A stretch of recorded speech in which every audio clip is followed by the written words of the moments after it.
예요. 왜 누가는 이 사건을 언급을 했을까라고 우리가 좀 자꾸 한번 왜라는 걸 우리가 좀 물어볼 필요가 있어요. 허다한 많은 베드로가 이거밖에 안 했을까요? 더 많은 사역을 했겠죠. 근데 베드로의 사역을 직접적으로 언급하기 전에 룻다와 욥바에 가서 그 여자들을 이렇게 고치는 사건, 살리는 사건 왜 얘기했을까요? 그러니까 이 누가의 의도가 있는 거죠. 그러니까 여기서 보면은 원래 그 시대에는 남자들 중심으로 사역을 많이 했습니다. 남자들 중심으로. 근데 지금 베드로는 가서 뭐 하는 거예요? 여자를 고치고 여자를 살리잖아요. 그 얘기는 뭘까요?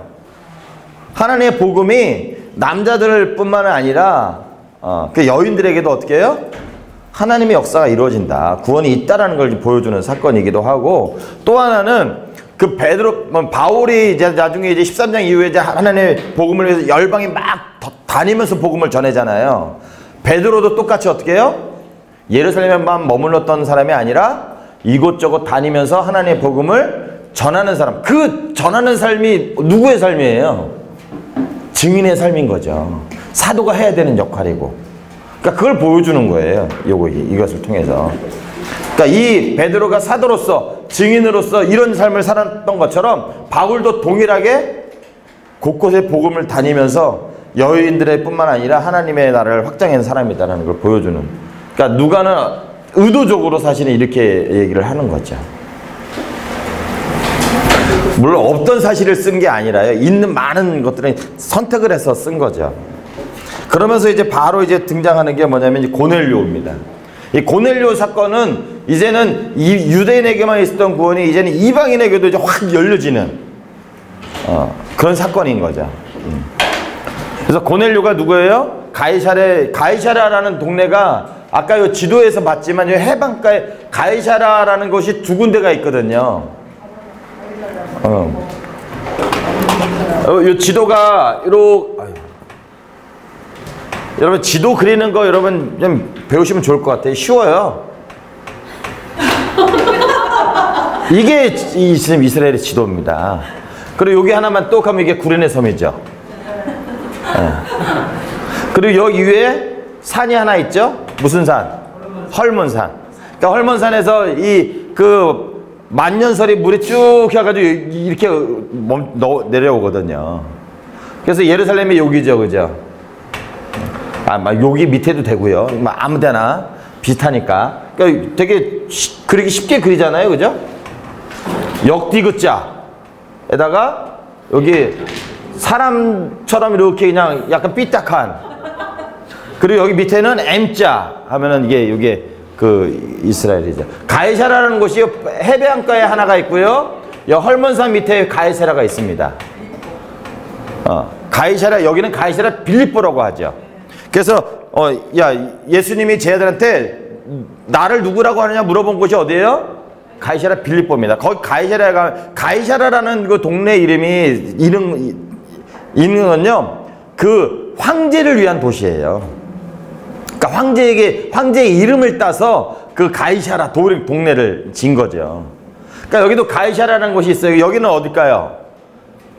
여기는 이 유대와 예루살렘을 통치했던 총독이 머무는 장소가 요 가이사라입니다.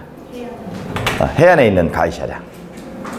그래서 이 평상시에는 여기 총독이 여기 있다가 보면 예수님이 십자가에 달렸을 때는 빌라도가 어디 들어와 있었어요? 예루살렘에 와 있었잖아요. 그죠? 왜 이 빌라도가 예루살렘에 와 있었냐면 명절 때는요, 그러니까 제가 말씀드린 새 절기 때는 흩어져 있는 수많은 유대인들이 어떻게 해요? 성전에 모여요. 그러니까 이 로마 군인들이요, 반란이 일어날까봐 그때는 여기 예루살렘에 있는 그 관사에 병력들을 소집을 하고 대기하고 있는 겁니다. 그러니까 빌라도가 그때가 절기였잖아요, 6월절. 그러니까 수많은 사람들이 모였을 거라고요. 그때 이제 빌라도가 여기 들어와 있는 거죠. 여기 보면 헤롯 아그리빠가, 헤롯 안디바스가 같이 있잖아요. 여기 갈릴리 지방의 헤롯 왕이. 그때 예수님 할 때 빌라도에 갔다가 헤롯에 갔다가 왔다 갔다 하잖아요. 그죠? 그 헤롯이 여기 원래 이 갈릴리 지역을 통치하는 왕이거든요. 근데 이 헤롯이 왜 예루살렘에 있냐 이거예요. 아니면은 그 얘기죠. 갈릴리에 있으면 빌라도에게 갔다가 예루살렘에서 갈릴리까지 가서 헤롯에게 갔다가 다시 와야 되는데 시간상으로 불가능하거든요. 그러니까 헤롯 안티바스도 이 절기를 지키기 위해서 어디 와 있던 거예요? 예루살렘에 와 있던 겁니다. 그러니까 왔다 갔다 그 몇 시간 안에 다 해결된 거죠. 그러니까 그 도시를 잘 보시면 돼요. 그래서 요 가이사랴, 여기에 있었던 사람이 이제 고넬료죠. 군대의 백부장. 여러분 로마의 백부장 하면요, 우리가 할 때 한 100명 밑에 부하 같은 사람이거든요. 근데 로마가 왜 강해졌을까라고 했을 땐 백부장 때문에 사실 그렇습니다. 백부장이라는 얘기는요, 군인 중에서 이게 뭐라고 그러죠? 아주 최고는 뭐 천부장도 있고 하니까. 근데 백부장은 그 현장에서 되게 좀 몇십 년 동안 이렇게 싸워가지고 살아남은 노장들이 대부분 백부장입니다. 그러니까 백부장 하면 우리가 할 때 뭐 100명밖에 뭐 중대장밖에 안 되네라고 하는 게 아니라, 그때 당시에 로마 백부장 하면요, 이게 되게 권세가 되게 높았던 사람인 거죠. 그 사람이었는데 이 사람은 경건하면서 온 집안이 더불어 하나님을 경외하고 백성을 많이 구제했습니다. 근데 이 고넬료가 하나님께 기도하죠, 그죠? 고넬료가 이 구시 그러니까 구시 기도 시간에 일한 것처럼 이 고넬료는 하나님을 좀 잘 섬겼던 이방인 같아요, 그죠? 제 9시면 지금 5시, 오후 5시거든요. 오후 3시. 우리가 거기서 플러스 6시간을 하니까요. 3시에, 그리고 여기도 보면 베드로가 육식의 기도 시간 하잖아요. 그러니까 6시는 몇 시예요? 12시. 12시에 보면 먹는 환상을 봤어요. 근데 아마 12시니까 배고플 때지 않았을까. 그래서 구식기도 시간에 기도했을 때 하나님의 사자가 나타나서 어떻게 해요? 베드로를 불러오라고 얘기를 합니다. 그래서 순종해서 사람들을 보내죠. 그러니까 하나님이 이 고넬료 기도할 때 이 천사를 보내서 베드로를 보내라고 할 정도로 되게 하나님을 경외했던 사람인 것을 알 수 있죠. 근데 그 똑같은 시간에 어떻게 해요? 똑같은 시간은 아니지만 보낸 사람들이 딱 오는 그 시간에 베드로는 뭐 한 거예요? 육시 기도 시간에 기도하러 옥상에 올라갔다가 어떻게 해요? 환상을 보죠. 근데 환상을 어떻게, 하나님 어떤 환상을 보여줘요? 하늘에서 보좌 같은 게 내려오면서 거기 뭐 각종 부정한 짐승들, 여러 개 부정한 짐승들 많잖아요. 그걸 딱 보여주면서 잡아먹으라고 하는 거예요. 원래 생으로 먹으면 안 되는데. 그랬더니 베드로가 뭐라고 그래요? 그 환상을 보여줄 때 한번 볼까요? 14절 한번 보십시오. 잡아먹으라 그랬더니 어떻게 해요? 14절에 베드로가 이르되 주여 그럴 수 없습니다. 속되고 깨끗하지 아니한 것을 내가 결코 먹지 아니했습니다.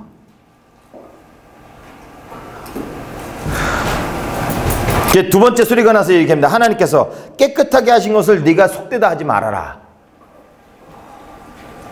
그러니까 내가 부정한 걸 하나도 먹지 않았습니다. 그랬더니 하나님 뭐래요? 내가 깨끗하고 한 것을 네가 속되다고 하지 말아라고 하는 거죠. 그 얘기는 뭘까요? 그러니까 이 정하고 깨끗하고 거룩하고 거룩하지 않은 누구 손에 있는 거예요? 하나님 손에 있습니다. 여러분 우리가 착각하는 게 있어요. 저 사람 착해. 누구 기준으로 착하다고 하는 거예요? 우리 기준으로 착한 거예요. 근데 착함과 악함의 기준은 뭔가요? 하나님 기준이에요, 하나님. 그러니까 하나님이 볼 때요, 정말 저 사람 법 없어도 사는 사람, 우리가 착한 사람이라고 얘기하지만 하나님 편에서 볼 때는요, 악한 일 수 있다는 거예요. 그러니까 하나님 안 믿는 자체가 그 뭐예요? 악한 거거든요. 근데 우리는 우리 사람의 관점에서 저 사람 착한 사람이야, 나쁜 사람이 이렇게 판단을 하죠. 이제 그러니까 하나님이 이 환상을 왜 3번이나 보여줬을까요? 이런 일이 3번 있었다고 그러잖아요. 그러니까 이 베드로의 그 생각을 깨트려 버리는 거죠. 어떤 생각이요? 유대인에게만 구원이 있다고 생각하는 거예요.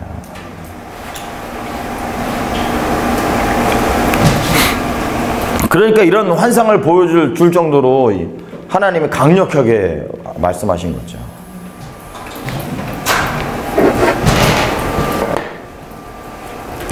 그러니까 베드로조차도 예수님을 믿고 구원받고 성령 충만함 받았지만 여전히 생각은요, 율법을 지켜야 되고 할례를 행해야 되고 그런 생각이 있는 거예요. 유대인에게만 구원이 있다고 생각을 하는 겁니다. 요즘에 다음에 이제 사도 바울 서신할 때 갈라디아서 보면요, 베드로가 이 안디옥에 한번 가요. 안디옥에 가는데 바나바하고 바울하고 그 안디옥 사람들과 같이 막 밥 먹었던 것 같아요. 그런데 어떤 사람들이 왔냐면 예루살렘에서 어떤 사람들이 왔어. 예루살렘에서 어떤 유대인 그리스도인들이 왔다고요. 근데 베드로가 밥 먹다가 어떻게 해요? 살며시 일어나서 어떻게 해요? 구석탱이에 가 있는 거야. 나는 저 사람 상관없어. 그러니까 그 모습 보면서 어떻게 해요? 바나바도 따라서 하고 유대인도 다 같이. 그때 바울이 뭐라고 그래요? 책망하잖아요. 이 외식한다고. 그러니까 여전히 베드로조차도 그 유대인 그리스도인들 그 눈을 의식해서 어떻게 해요? 이방인하고 밥을 먹으면 안 되거든요. 그게 부정해지는 거거든요. 그러니까 그럴 정도였으니까요, 하나님이 이 베드로의 환상을, 이 생각을 깨트리기 위해서 이 환상을 보여주신 거죠. 그래서 이 환상 보고 난 다음에 어떻게 해요? 바로 그 시간에 오잖아요. 그래서 원래 유대인으로서 이방인을 가까이 하는 게 원래 위법입니다. 그래서 시체도 가까이 하면 안 되잖아요. 그러니까 베드로가 무두쟁이 집에 머물렀던 자체도 사실은 아이러니한 거예요. 거기서 그 무두쟁이는 부정한 사람이거든요. 거기 있으면 안 되거든요, 베드로가. 그러면서 나는 깨끗하다고 얘기하는 거죠. 그러면서 베드로가 23절에서 쭉 이제 고넬료 집에 가죠. 근데 한번 보십시오. 17절부터 보면 이제 성령님이 얘기하잖아요. 두 사람이 너를 찾 거다. 19절에. 그러면서 따라가게 합니다. 23절 한번 보십시오. 23절. 10장 23절. 베드로가 들어 유식하게 하니라 이튿날 일어나 그들과 함께 갈새 욥바에서 온 어떤 형제들도 함께 갔습니다. 베드로가 이 지혜로운 게 이거 같아요. 욥바에서 어떤 형제들이 왔는데요, 그 형제들과 같이 갔습니다. 왜 데리고 갔을까요? 11장 12절 한번 볼까요? 11장 12절 같이 한번 읽습니다. 시작. 성령이 내게 명하사 아무 의심 말고 함께 가라 하심에 이 6 형제도 나와 함께 가서 그 사람의 집에 들어가니. 이 6사람, 그러니까 몇 사람을 데려간 거예요? 6명과 같이 이 사람들이 뭐 한 거죠 지금? 증인이에요, 증인.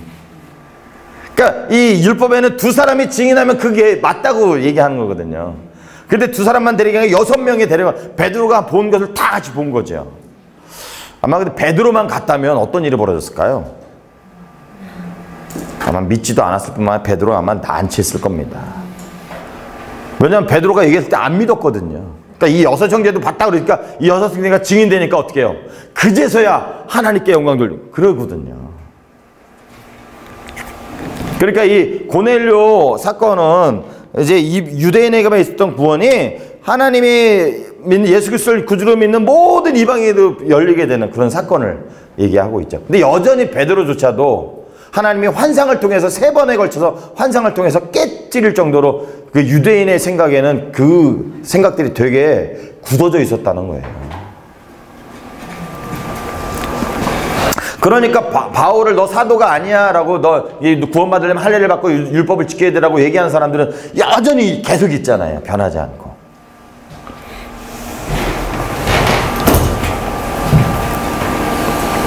그러면서 이제 베드로가 이제 고넬료에게 와서 이랬을 때 성령이 충만하죠.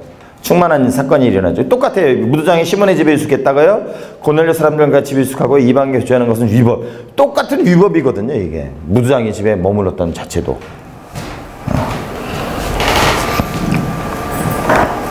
그래서 45절 한번 보십시오. 45절, 46절, 47절. 베드로가 함께 온 할례 받은 신자들이 이방인으로 성령의 부어주심을 말미암아 놀랐습니다. 그러니까 베드로가 설교했을 때 44절에 베드로가 이 설교를 했을 때 성령의 말씀은 모든 사람에게 내려오는. 어떻게 보면 오순절 마가 다락방에 임하였던 그 놀라운 기적이 동일하게 사도행전 10장에 고넬료 집에 임하는 것이죠.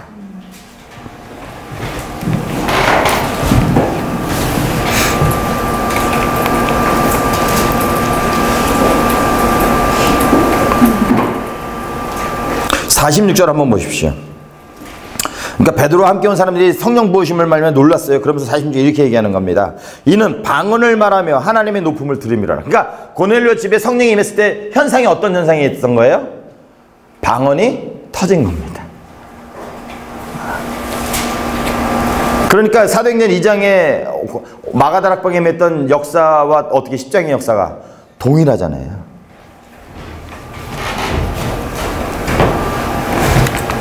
그래서 우리가 이렇게 좀 볼 수 있을 겁니다. 사도행전 2장에 오순절에 이 사건이 일어나는 것이 10장의 이 사건과 똑같다는 거예요.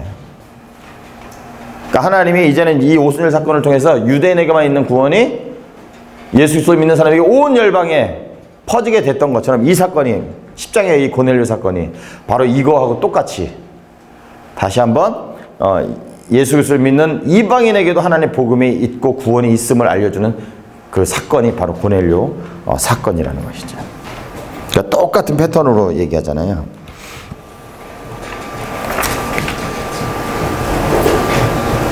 그래서 사마리아에서 보면 복음 전파할 때 물 세례를 받고 성령 세례를 받았는데 가이사랴에서는요 복음 전파하고 성령 세례 받고 물 세례를 받죠. 그러니까 그렇다고 해서 이게 그럼 우리가 성령 세례 물 세례를 받아야 되는데, 그러니까 지금의 세례는 약간 좀 이거하고 좀 다른 것 같아요. 다른 의미가 좀 많아요. 우리가 이제 교회에서 세례받는 의미는 좀 약간 좀 바뀐 것 같아요.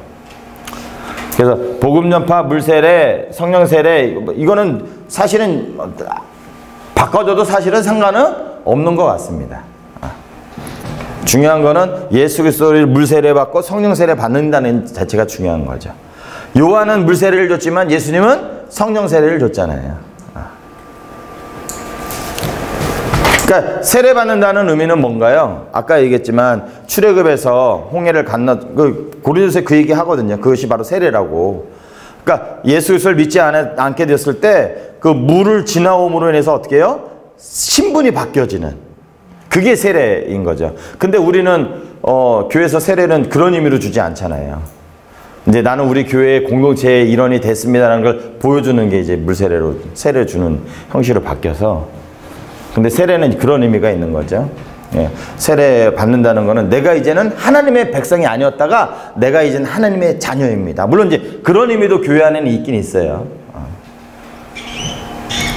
그래서 물 세례를 받고 성령 세례를 받았을 때 우리가 증인의 삶을 살 수 있는 거죠. 11장에 한번 보시죠. 베드로가 예루살렘에 대해서 보고하는 겁니다. 그래서 그 사람들이 비난하죠. 야, 어떻게 유대인이 이방 무할리 집에 함께 먹고 있을 수 있느냐? 비판하잖아요. 그랬더니 베드로가 10장 사건을 그대로 반복해서 설명하죠. 그래서 이 6명을 어떻게 해요? 이 6명도 같이 봤다라고 얘기한 거예요. 그랬더니 어떻게 해요? 그제서야 우리 18절 한번 보십시오. 11장. 그들이 이 말을 듣고 잠잠하여 하나님께 영광을 돌리되 그러면 하나님께서 이방인에게도 생명 얻는 회개를 주셨다. 예루살렘에서 이제 땅땅땅 친 거죠. 근데 사실은 요 문제 때문에 사도행전 15장에 다시 한번 또 회의가 열리잖아요. 그러니까 여기서 이미 베드로를 통해서 이방인에게도 구원이 있다는 것을 경험을 했음에도 불구하고 어떻게 해요? 사도행전 15장에 또 그 문제가 불거지잖아요. 그러니까 이 유대인 그리스도인들, 모든 유대인 그리스도인이 아니고요. 어떤 사람들이 특별히 그 생각을 벗어버리기가 되게 쉽지 않았던 것을 좀 볼 수 있죠. 예수님 율법 지키셨을까요? 안 지키셨을까요? 바울은요? 다 지켰다고요. 그러니까 유대인으로서 율법을 지키는 건요 쉬워요. 근데 이방인이 율법을 지키는 건요 쉽지 않죠. 그러니까 이게 할례를 받고 율법을 지키는 게 구원의 기준은 아닌 거죠. 근데 유대인 그리스도인들은 유대인이 돼야지 구원 얻는다고 생각했던 그 생각을 예수님을 믿고 자기들은 율법을 지키니까 그렇게 너희들도 이렇게 돼야 된다고 한번 얘기했던 것 같아요. 그러니까 그 생각을 사실 사도행전 10장에서 하나님이 깨뜨려 버리신 거죠. 그러면서 이제 11장 19절부터 보면 이제 안디옥 교회가 세워진 배경에 대해서 얘기합니다. 11장 19절 한번 보세요. 그때에 스데반의 일로 일어난 환란으로 말미암아 흩어진 자들이 베네게와 구브로와 안디옥까지 이르러 유대인에게만 말씀을, 여기도 유대인에게만 전하잖아요. 근데 이 안디옥에서도 사실은 안디옥 교회가 세워지게 된 이유가 뭐예요? 뭐 때문에? 스데반의 집사에 박해 때문에요. 이 안디옥까지 복음을 전하게 된 거죠. 그러니까 하나님의 그 스데반 집사의 박해를 통해서 이제는 예루살렘과 유대뿐만 아니라 온 사마리아, 이 안디옥까지, 이방인 땅까지 이제 복음이 전파되어지는 그 일을 만든 거죠. 그러면서 구브로와 구레네 몇 사람이 안디옥에 이르러서 헬라인에게도 예수님을 전파했습니다. 그랬더니 수많은 사람들이 주께 돌아오게 됐죠. 그러면서 이제 그 소식을 듣고 예루살렘 교회에서 아마 얘기했던 것 같아요. 우리가 이렇게 많은 사람이 돌아왔다 그랬더니 누구를 파송한 거예요? 바나바를 파송하죠. 그러니까 사마리아에는 베드로와 요한이 갔는데 이 안디옥에는 바나바가 가서 어떻게 해요? 바나바가 잘 관리했던 것 같아요. 그래서 바나바에 대한 설명이 24절에 있습니다. 바나바는 착한 사람이요 성령과 믿음이 충만한 사람이라. 이에 큰 무리가 주께 더하여 지더라. 그러니까 바나바라는 지도자를 통해서 안디옥 교회가 더 크게 성장한. 그러면서 이제 45절에 뭐라고 해요? 바나바가 사울을 찾으러 다소에 가서 안디옥에 데리고 왔다. 그러니까 이 바나바는 바울 입장에서는 정말 이 바나바가 정말 은인인 셈인 거죠. 그래서 1년 동안 교회에서 열심히 사역해서 그때 이제 그리스도인이라고 일컬음을 받게 돼. 이 그리스도인이라는 이미지는 사실은 좋은 이미지는 아니었어요. 여러분 쟁이라는 얘기 알잖아요. 쟁이, 대장쟁이. 우리가 뭐 존경하기 위해서 대장쟁이라고 해요?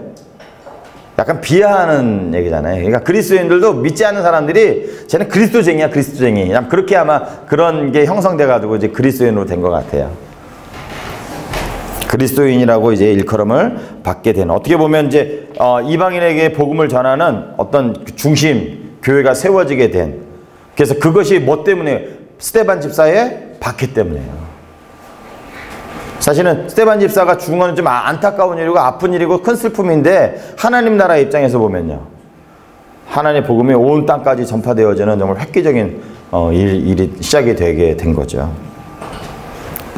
그러면서 27절과 28절에 선지자 아가보가 흉년이 들 것을 얘기합니다. 근데 이게 언제 성취됐대요? 글라우디오 황제 때 성취가 되죠. 그러니까 글라우디오 황제 때 여러 번의 기근이 있었답니다. 그래서 이 기근 때문에 쓰여진 성경이 있죠. 이 시대에. 그게 바로 야고보서. 야고보서가 이 배경이에요. 그러니까 흉년 때문에 가난한 교회에 가난한 사람들이 많아지게 된 거죠. 근데 야고보에서는 부자들은요, 자기들만 잘 먹고 잘 사는 거죠.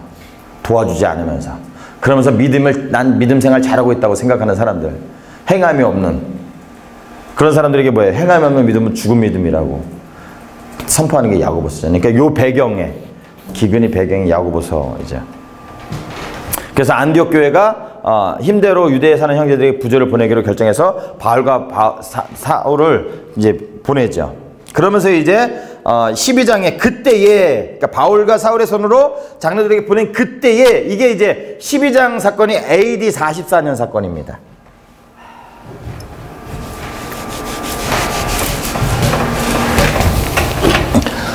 그러니까 1장에는 몇 년도에 일어난 사건인가요? 사도행전 1장. 1장과 2장은 몇 년도에 일어난 사건이죠? 네? AD 29년이나 30년, 그죠? 그럼 예수님이 몇 년도에 죽으셨다는 거예요? 29년. 그죠? AD 29년에서 30년 뭐 이렇게 봐요. 그럼 예수님이 몇 년도에 태어나셨다는 거죠?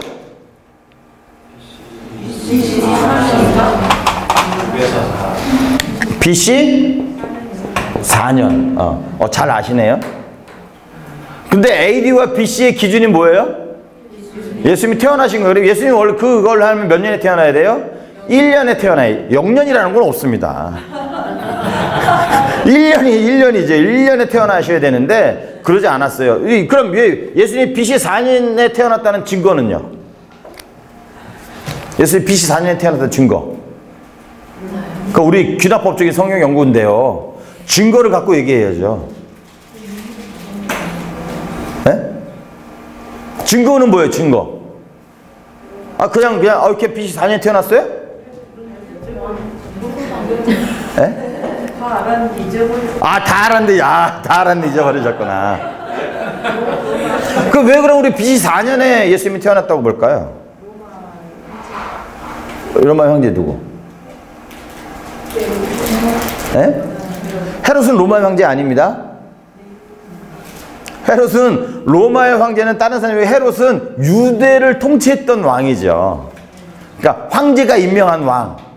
그걸 분봉 왕이라고 하잖아요. 예수님이 태어날 때 누가 있었어요? 헤롯이 있었습니다. 헤롯이. 근데 여러분 성경에 보면 헤롯이 다 헤롯이야, 그죠? 근데 헤롯이 이름이 다 다릅니다. 뒤에 예수님이 십자가에 달렸을 때 헤롯이 있었어요? 예수님이 십자가에 달렸을 때 빌라도에게 보냈잖아요. 빌라도가 이 헤롯에 가라고. 이 헤롯은 누구예요, 그러면? 헤롯 안티파스라고 하는 사람입니다. 그럼 예수님이 태어났을 때는 헤롯은요? 누구예요? 헤롯 대왕이라고 합니다. 그러니까 헤롯 대왕이 있었어요. 그래서 2살 아래로 다 죽이라고 명령한 사람이 헤롯 대왕입니다. 근데 역사적으로 이 헤롯 대왕이 몇 년에 죽냐면요, BC 4년에 죽습니다. 그 얘기는 뭐예요? 예수님이 BC 4년에 태어날 수도 있고 그 이전에 태어날 수도 있다는 소리예요. 왜냐하면 헤롯이 죽이려고 할 때 예수님이 어디로 가죠? 애굽으로 가잖아요. 여러분 애굽에 뭐 타고 갔을까요? 낙타? 좀 부자는 낙타. 가난한 사람들은요? 걸어서 갔다고요. 아니면 좀 나귀의 짐을 좀 싣고 걸어서 갔을까요? 얼마나 걸렸을까요? 몇 달 걸리지, 몇 달. 그리고 거기서 살다가 헤롯이 죽었다는 소식을 들었어요. 그래서 딱 올라오는데 헤롯 아켈라오가 이 유대 땅을 다스린다고 하는 소식을 듣고 어떻게 해요? 이 아켈라오가 헤롯의 아들이거든요. 헤롯 안티파스도 아들이고. 근데 이 헤롯 아켈라오가 되게 악한 왕입니다. 헤롯 대왕 못지않은 악한 왕이에요. 그러니까 되게 좀, 그래서 이 아켈라오가 자기 반대하는 사람 많이 죽여버리거든요. 그게 이제 예수님이 이제 공관복음에 왕이 갔다가 뭐 그런 비유 있잖아요. 그게 이 헤롯 아켈라오를 비유로 말씀하신 거거든요. 그러니까 자기를 반대하는 사람 많이 죽였던 이 사람이 다 통치한다고 하니까 어디로 가요? 나사렛. 헤롯 안티파스가 통치하는 나사렛으로 간다고요. 그래서 이 헤롯 대왕이 BC 4년에 태어났어요. 그러니까 여러분 애굽에 내려가는 시간, 거기서 살아가는 시간이 얼마인지 모르지만 BC 4년에 헤롯 대왕이 있었기 때문에 맥시멈으로 보는 거예요. 그래서 예수님이 BC 4년에 역사적으로 이게 증명되니까 BC 4년에 태어났다고. 그러면 예수님이 그럼 몇 살 때 돌아가셨어요? 예? 몇 살 때? 증거는요? 사역을 시작한 잘 아시네. 사역을 시작한 날짜가 30이라고 나와 있습니까? 30여 세쯤 됐다. 여러분 우리나라 말은요, 잘 아셔야 돼. 30여 세쯤 된 거예요. 그럼 29살일 수도 있고 31살일 수도 있고 30살이라고 정확하게 얘기하지 않습니다. 그러니까 30여 세쯤 하니까 그래 30살 때 우리 사역을 했다 본 거죠. 자, 그럼 예수님이 사역은 몇 년 동안 하신 거예요? 증거는? 6월절 세 번. 그런가요? 마태복음, 마가복음, 누가복음 6월절이 3번인가요? 4번. 4번인가요? 마태복음, 마가복음, 누가복음 6월절이 한 번밖에 안 나옵니다. 누가에서 3번 나오잖아요. 예? 마테마가 보면 마테마가 누가 보면 찾아보세요. 6월절이 한 번 나와요. 언제요? 예수님이 십자가에 달려 돌아가 예루살렘 들어갈 때. 그때 6월절 한 번 나옵니다. 근데 6월절이 요한복음에는요 3번 나와요. 요한복음에서만 3번 나온다고요. 마테마가 누가는 한 번밖에 안 나오고요. 그러니까 이 요한복음에 또 독특한 구조가 있거든요. 그러니까 아까 얘기했던 것처럼 이게 두 개로 딱 접어서 딱 맞는 게 요한복음의 구조예요. 근데 그렇게 본다면 이것저것 다 조합해 본다면 예수님은 3년 동안 사역하실 수도 있었지만 한 번에 6월절밖에 안 할 수도 있었다는 걸 볼 수 있는 거죠. 근데 우리는 이제 이것저것 잘 모르니까 그러니까 요한복음에 6월절 3번, 그러니까 요 3번을 기준으로 하자. 그래서 6월절이 1년에 한 번이잖아요. 그래서 3번을 한 겁니다. 3년 동안 사역하셨다는 걸요. 그래서 3년 동안 사역하니까 33살 내 예수님이 십자가에 달려 돌아가셨다라고 우리가 보는 거죠. 그러니까 여러분 이게 3년 비시사 이게 다 그냥 뭉뚱그려서 그냥 생긴 게 아니라 그 증거들을 가지고 종합을 한 거예요. 그래서 예수님이 29년 30년에 십자가에 달려 돌아가셨죠. 그러니까 오순절은 예수님이 돌아가시고 나서 50일 뒤니까요. 그러니까 그 해에 일어났을 거잖아요. 그죠? 그러니까 사도행전 1장 2장은 그 해에 일어난 사건이 있을 거고요. 근데 사도행전 12장은요. 이 헤롯 안티파스가 헤롯 안티파스가 아니죠. 그때는 헤롯 아그리빠 1세 또. 이 사도행전 12장에 나오는 헤롯은 헤롯 아그리빠 1세입니다. 그러니까 요 아들이에요, 요 아들. 요게 이제 다음 때 아들. 요게 2대고 요게 3대죠, 3대. 헤롯 대왕의 손자. 헤롯 아그리빠가 통치했을 때 이 헤롯 아그리빠가 이 야고보 사도를 죽인 사람이거든요. 그 다음에 또 사도행전 26장, 27장에 보면 누가 나와요? 헤롯이 또 나와요. 아, 복잡하죠, 그죠? 이 사람은 누구예요, 그러면? 헤롯 아그리빠 2세. 이 아들입니다, 아들. 그러니까 이게 좀 약간 달라져요. 헤롯이 똑같은 헤롯이지만 다릅니다. 그래서 야고보 사도를 죽인 사람은 헤롯 아그리빠 1세. 예수님을 죽인 사람은 헤롯 안티바스. 다 달라요. 그래서 12장에 이 헤롯 아그리빠 1세가 44년에 죽습니다. 이게 역사적으로. 그러니까 12장의 사건은 AD 44년의 사건인 거죠. 그러니까 이 3장부터 11장까지는 그 안에 일어난 사건입니다. 세례 요한 죽인 사람은 헤롯 누구예요? 세례 요한 죽인 사람 누굴까요? 네? 헤롯이 저기 예수님 이제 그 즈음에 사역했던 사람이 요한이잖아요. 나 이거 다음에 한번 헤롯 가문을 한번 보고 할게요. 어쨌든 그래서 12장에 헤롯 왕의 핍박 야고보를 죽이니까 유대인들이 기뻐했어요. 여러분 이 헤롯 가문이요 에돔 족속입니다. 에돔 족속. 순수 유대인이 아니에요. 그러니까 자기 족속도 아닌 에돔 족속이 통치하니까 유대인들이요 싫어했겠죠. 그래서 헤롯 대왕도 그렇고 이런 사람들이 유대인으로서 환심 사기 위해서 정치를 많이 합니다. 그래서 보면은 왜 성전도 막 재건하잖아요. 그 왜 했을까요? 환심 살려고요. 그러니까 그 환심 살려고 많이 했지만 핏줄이 다른데 좋아하지 않았겠죠. 그러니까 이 야고보 사도를 죽이니까 유대인들이 좋아했어요. 그러니까 이 헤롯 아그리빠 1세가 보니까 그래서 이 베드로도 툭 한 겁니다. 그래서 교회는 옥에 갇힌 베드로 진짜 간절하게 기도하죠. 근데 하나님이 어떻게 해요? 풀려나게 하십니다. 그래서 이 헤롯은 유대를 떠나 가이사로 내려가서 머물고요. 헤롯이 이제 요 사건을 통해서 하나님의 말씀을 흥황한다라고 하면서 자기가 마치 신처럼 그런 일을 했을 때 어떻게 해요? 벌레가 먹혀 죽는 사건이 일어나죠. 사도행전 12장에. 그러니까 이게 AD 44년에 헤롯 아그리빠 1세가 야고보 사도를 죽였을 뿐만 아니라 어떻게 해요? 이 두로와 시돈을 통해서 20절 21절 한번 보세요. 두로와 시돈 사람을 대단히 노여하니 그들의 지방이 왕국에서 나는 양식을 먹는 그러니까 이 기근이 있었던 겁니다. 그러니까 두로와 시돈 지방 사람들이 와서 이 헤롯 왕에게 뭔가 이렇게 받아갔겠죠. 먹는 것들을. 그래서 화목하기를 청했는데 21절 한번 21절 보세요. 헤롯이 나를 택하여 왕복을 입고 단상에 앉아 백성에게 연설하니 백성들이 크게 부르되 이것은 신의 소리요 사람의 소리가 아니다. 23절 보십시오. 헤롯의 죽음에 대한 얘기잖아요. 헤롯이 영광을 하나님께로 돌리지 아니하므로 주의 사자가 고치니 벌레에게 먹어 죽이니라. 근데 그 결과는요. 하나님의 말씀은 흥하여 더했다.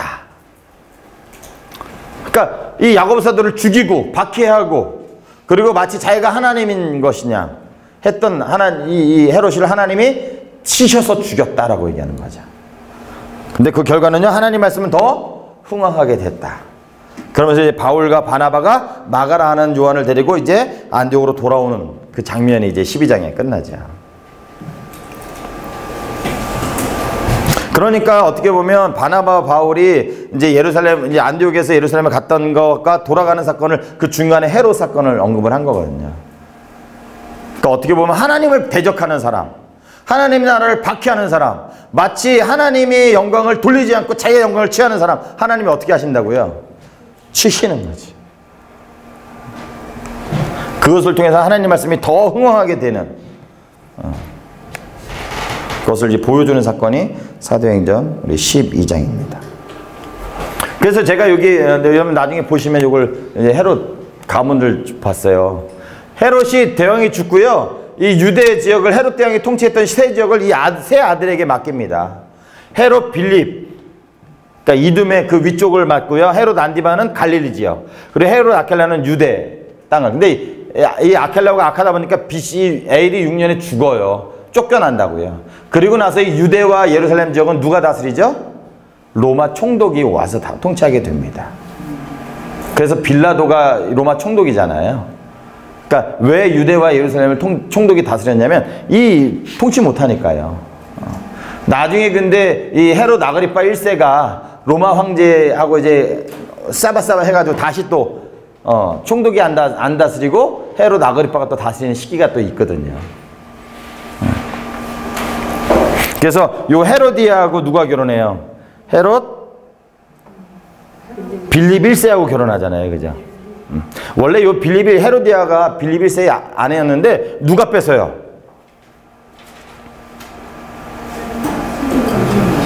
그러니까 헤롯 안티파스가 뺏은 거예요. 그러니까 형제의 아내였는데 어떻게 해요? 이 사람이 뺏은 건지 하여튼 둘이 눈이 맞아서 결혼했는지 그걸 비판했잖아요. 세례 요한이. 그래서 죽인 거잖아요. 그러니까 누가 죽인 거예요? 헤롯 안티파스가 죽인 거죠.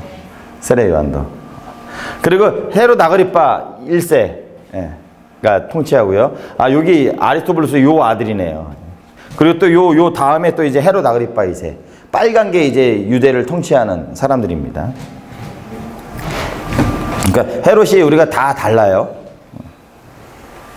그 다음에 이제 13장서부터 이제 하나님의 복음이 땅끝까지 전파되어지는 사건이에요. 그러니까 그러면서 어떻게 해요? 이 12장에 야고보의 순교가 쫙 나오죠. 쭉 야고보의 순교, 베드로의 투, 헤롯의 죽음, 예루살렘 부조를 마치고 돌아오는 요런 구조로 이렇게 구성이 된 겁니다. 그래서 교회의 간절한 기도와 베드로의 구출 사건이 일어나죠. 근데 여러분 한번 보십시오. 여러분 베드로가 감옥에서 풀려나고 나서요. 어떻게 됐어요? 마가라 하는 요한의 어머니 마리아 집에 갔는데 어떤 반응이 오죠? 막 문을 두드렸더니 뭐라고 얘기해요? 13절 한번 보십시오. 베드로가 대문을 두드렸어요. 로데라는 여자아이가 나와놨다가 베드로의 음성을 알는 줄 알고 기뻐했거든요. 근데 문을 열어주지 않고 어떻게 한 거예요? 그러니까 사람들이 모여서 기도하는 곳에 간 거죠. 그랬더니 뭐라고 그래요? 베드로가 왔어요. 그랬을 거 아니에요. 그랬더니 기도하던 사람들이 뭐라고 그러는 거예요?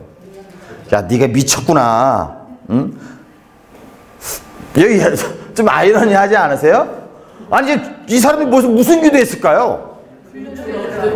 아, 베드로 도와달라고, 살려달라고, 풀려지게 해달라고. 근데 그 말대로 풀렸는데 지금 로데란 여인이 이 베드로가 왔어요 그랬더니 어떻게 해요? 야, 너 미쳤냐? 그 얘기는 뭐예요? 상상을 못했나? 안 믿었나? 안 믿고 기도한 건가 그럼? 너무 빨랐나 봐요. 너무 빨리 너무 빨리 응답해 주셨나 하나님이? 참 웃기죠? 보세요 15절 여자애는 힘써 아니야 진짜 베드로가 왔어요 그랬더니 뭐라고 그래요? 야 그들이 말하대 그러면 야 그의 천사인가 왔나 보다. 그러니까 이때 당시에는 이게 우리가 뭐 이렇게 사람을 보호하는 천사가 있다고 아마 그 생각을 했던 것 같아요 사람들이 유대인들은. 그의 천사가 왔나 보다. 그랬더니 베드로가 문 두드리기를 마쳤더니 계속 했더니 베드로 보고 깜짝 놀라죠. 그러면 우리 이러지 맙시다 우리. 우리가 기도했으면 하나님 어떻게 역사하실 줄 모르는데 분명히 풀려달라고 도와달라고 막 야고보 세다가 죽었잖아요.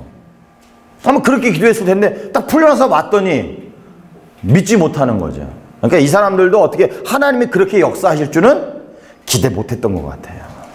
그러니까 여러분 하나님 우리 생각을 초월하신 분이잖아요. 어떻게 역사하실지 모릅니다. 여러분 우리 생각에 하나님을 가둬놓지 말자고요. 근데 하나님 참 이상하셔요. 우리가 생각한 대로 안 하시는 거. 꼭 하나님 이렇게 해결했으면 좋겠습니다. 그렇게 해결하지 않으셔 하나님. 근데 그 일은 해결되는데. 그러니까 우리가 정말 이 하나님 앞에 하나님은 우리 생각을 너무 많이 가둬놓는다고요. 여러분 우리가 기도할 때 다양한 걸 다 열어놓으시라고요. 하나님 어떻게 역사하실지 모릅니다. 네, 이거 보면서 그런 생각이 드는 거죠. 근데 이때 어떻게 해요? 17절 한번 보시죠. 베드로가 야고보와 형제들에게 이 말을 전하라 하고 떠나 다른 곳으로 갔습니다. 그죠? 그러니까 베드로가 여기서 이제 쑥 사도행전에서 사라져 버려요.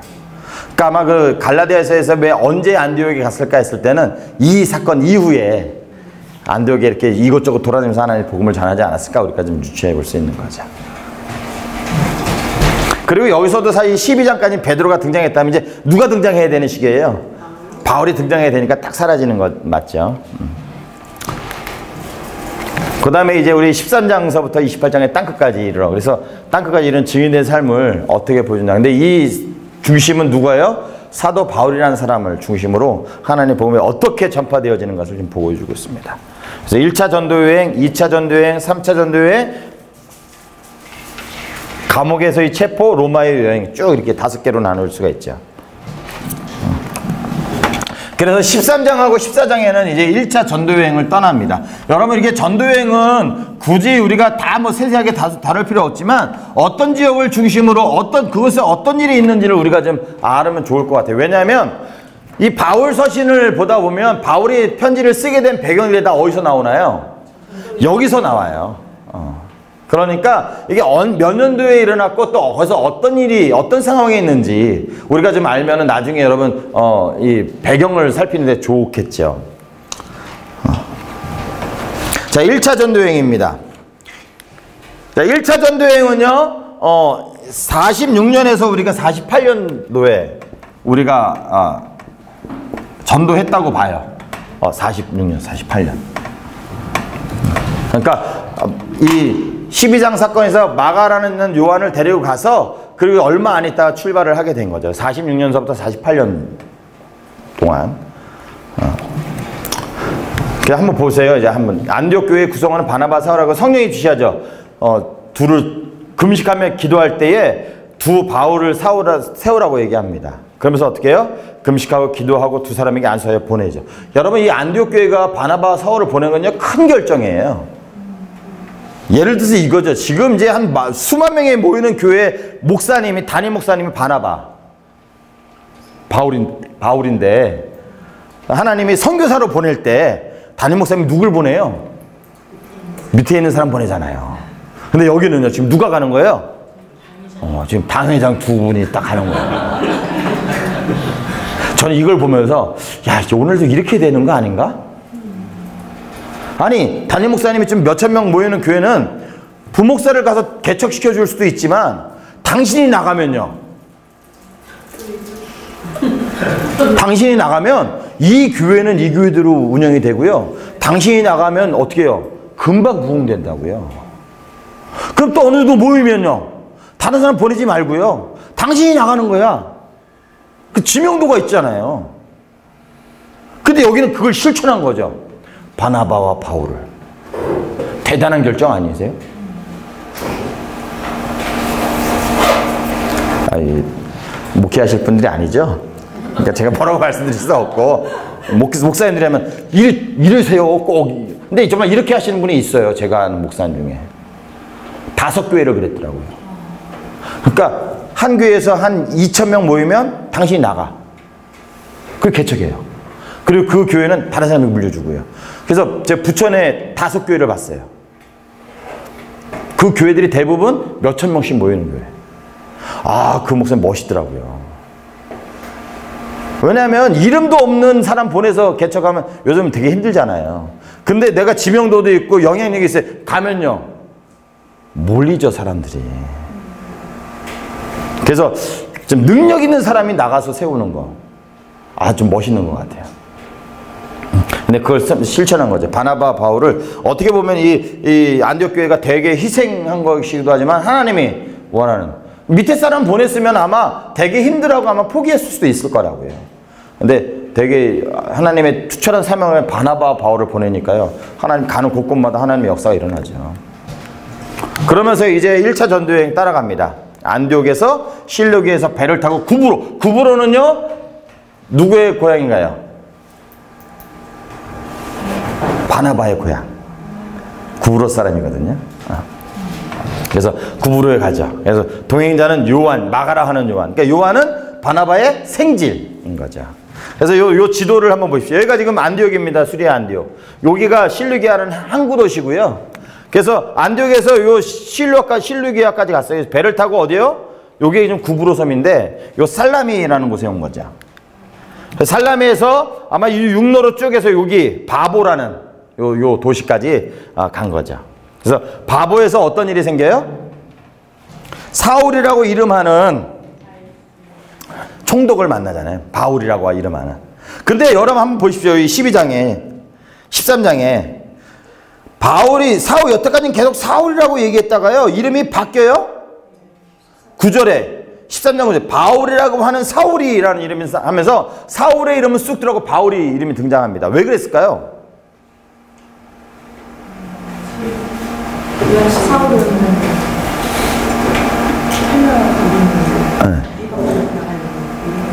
그러니까 이 바울이라는 사람이요 원래 사울이라는 이름도 같이 갖고 있었어요. 저는 이 SBS 가기 전에 저는 그 말씀에 제가 은혜를 많이 받아서 제가 내가 하나님 하겠습니다 그거거든요. 어떤 말씀에 은혜 받았냐면 바울이 사울이라는 사람이 주님을 만나서 바울이 됐다. 그런 말씀 설교 안 들어보셨나 보네. 네? 사울이라는 사람이 주님을 만나서 바울이 변했어요. 이거. 그래서 사울은 높은 자, 바울은 낮은 자. 저는 그 말씀이요 성경에 있는 줄 알았어요. 너무 은혜가 됐거든요. 그래서 하나님이 사울한테 야 이제 너는 사울이라고 하지 마. 이제 바울이라고 해. 그 말씀이 저는 이제 이 사도행전에 있는 줄 철석같이 믿었다고요. 그리고 제가 신학교 갔잖아요. 신학교 하면 설교하잖아요. 제가 은혜 받은 말씀도 얼마나 많이 설교했겠어요. 그러면 사울이 주님을 만나서 바울이 됐습니다. 막 하면서 하나님이 미루를 바울로 바뀌어주 막 그러면서. 근데 제가 SBS를 가서 아무리 찾아봐도 그 말씀이 없더라고요. 저 되게 충격 먹었어요. 사실 SBS 하면서.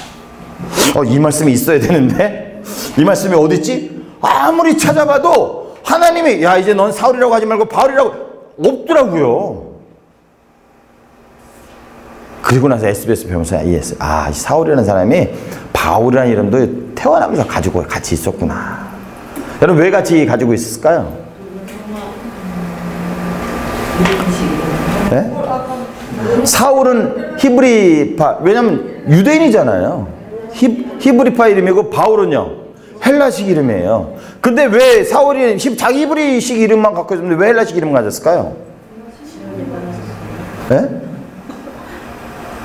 바울이 로마 시민권 갖고 있잖아요. 그 얘기는 부모님이 아마 로마 시민권을 갖고 있었을 거라고요. 이거죠. 내가 동사무소에 가서 우리 아들 태어났는데 이 동사무소가 이런 거예요. 얘 이름이 조 다나카예요. 그럼 동사무소 사람이요. 에? 조 다나카요? 다나카상? 그 받아주냐 이거죠. 아니라는 거죠. 그러니까 로마 시민권을 갖기 위해서는요 어떻게 해요? 로마식의 이름을 갖고 있어야 되는 거예요. 그러니까 사울과 바울은 한 사람이 태어나면서 같이 갖고 있었던 거죠. 근데 왜 여태까지 사울이라는 이름을 썼을까요? 유대에서 예루살렘에서 이거죠. 우리나라에서 활동하는 나는 바울이에요. 바울. 제 영적 이름이라 영어 이름이 성경 바이블 네임이 피터거든요. 피터. 너는 피터다 그랬거든요. 그러니까 베드로잖아요. 베드로 피터가. 그래서 저는 나는요 베드로의 베드로 한국에서 활동하면서 그게 좋은가요? 아니면 저는 조선어에 이게 좋은가요? 조선어가 좋죠. 근데 미국에서 막 산다면 저는 선호야라고 하는 것보다 저는 피터면 피터 훨 낫다고요. 그러니까 이 13장 9절에서 이제 사울이라는 이름이 쑥 빠지고 바울이라는 이름이 등장하는 이유는 뭐예요? 이제는 헬라 지역, 헬라 사람들 만나잖아요. 헬라 지역에 이제 바울이라는 이름을 쓰는 게 더 유용한 거죠. 그러니까 그래서 그런 거지 뭐 하나님이 절대 너 사울이라고 하지 말고 바울이라고 이름 안 바꿔줬습니다. 그래서 요 바보라는 섬에서 이 생기죠. 살라미에서 여러 회당에서 가르치고요. 바보라는 섬에서 총독 서기오 바울. 그러니까 바울이 바울에게 복음을 전한 거죠. 같은 이름인데. 근데 거기 또 누가 나와요? 유대인 거짓 선지자인 마술사 바예수. 바예수 이름이 뭘까요? 바는 무슨 뜻이에요? 아들. 아들. 그럼 바예수는 누구의 아들이에요? 예수의 아들. 예수의 아들이 마술사의 이 예수의 아들이 성령 충만인 바울을 뭐 나중에 책망하잖아요. 이 바예수가 자꾸 총독 바울에게 복음을 전하는 걸 자꾸 막잖아요. 그랬더니 맹인되게 하시잖아요. 그죠? 그걸 보면서 어떻게 해요? 이 구부로의 바보의 총독이 믿게 되는 놀라운 역사가 일어나게 되는 거죠. 그러니까 똑같이 이 복음을 방해했던 이 바예수 이게 베드로의 사건이 나오잖아요. 사마리아 마술사 시몬. 그러니까 바울의 사건들은 다 수많은 사건들에 조목조목 이렇게 등장한 게 뭐냐면 베드로가 했던 사역을 그대로 보는 거 이야기하고 있는 것을 볼 수 있습니다. 그래서 베드로와 바울이 사마리아에서 똑같이 책망받는 그 일들을 행했죠. 그리고 이 바보에서 어디로 가요? 배를 타고 버가에 갑니다. 버가가 여기에요. 여기 버가. 바보에서 배를 타고요 버가라는 곳에 갑니다. 근데 이 버가에서 어떤 일이 벌어지나요? 버가에서 13절 한번 보십시오.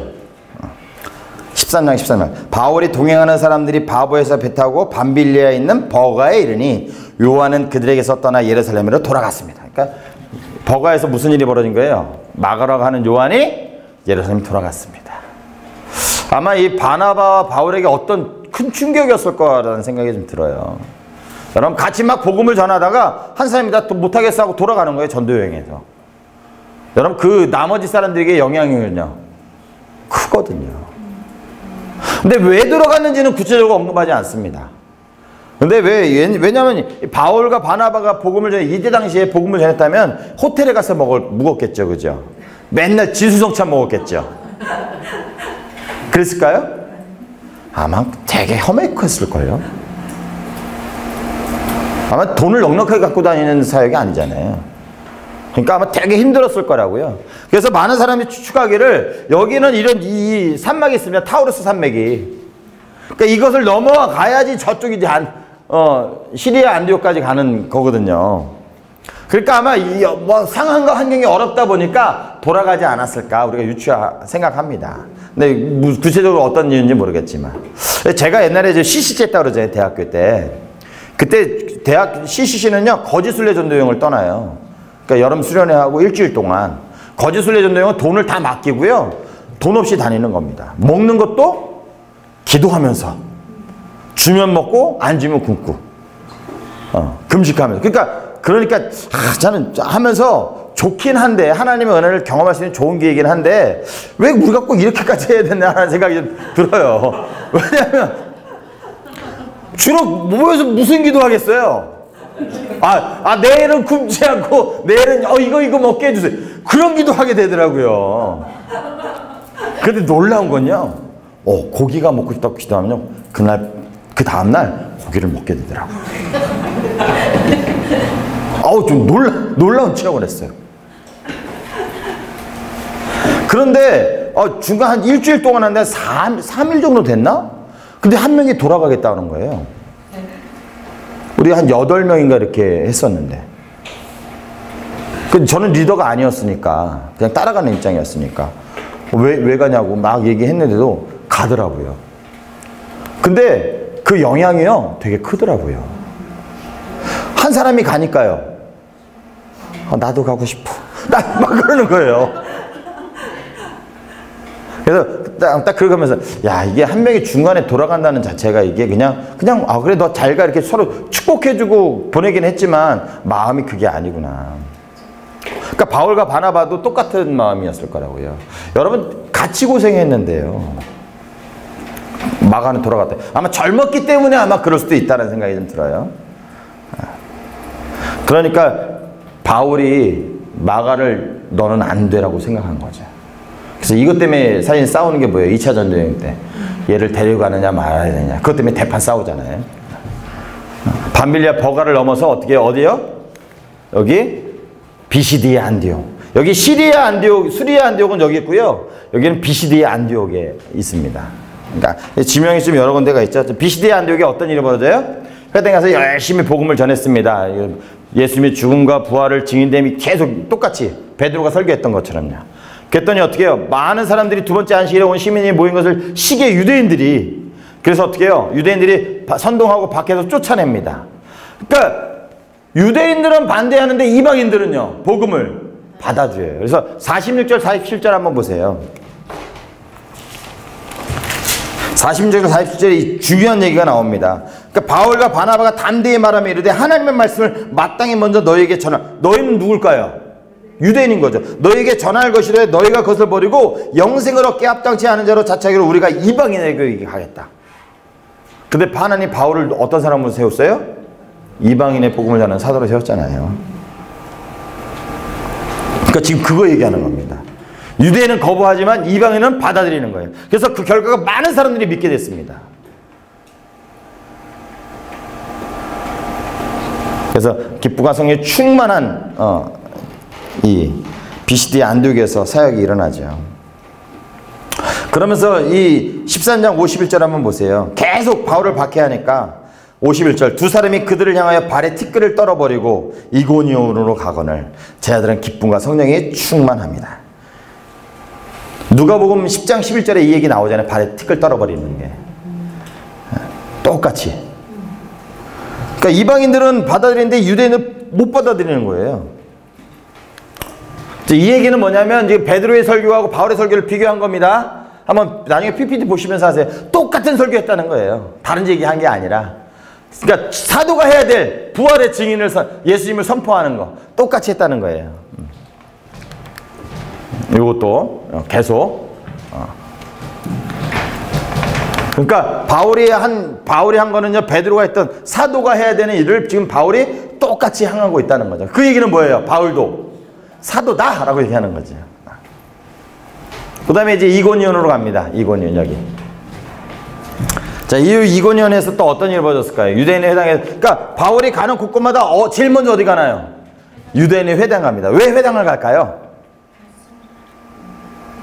거기는 이방인도 오잖아요. 경건한 이방인들도. 그러니까 이 사람들이 말씀에 기반이 되어 있는 사람들이. 그러니까 회당에 오는 사람들은 이방인이지만 하나님에 대해서 관심이 있고 좋은 의도를 갖고 있는 거예요. 근데 좋은 의도를 갖고 있는 사람들에게 구약의 말씀을 가지고 딱 이 말씀은 이 말씀에 설명해 주면요.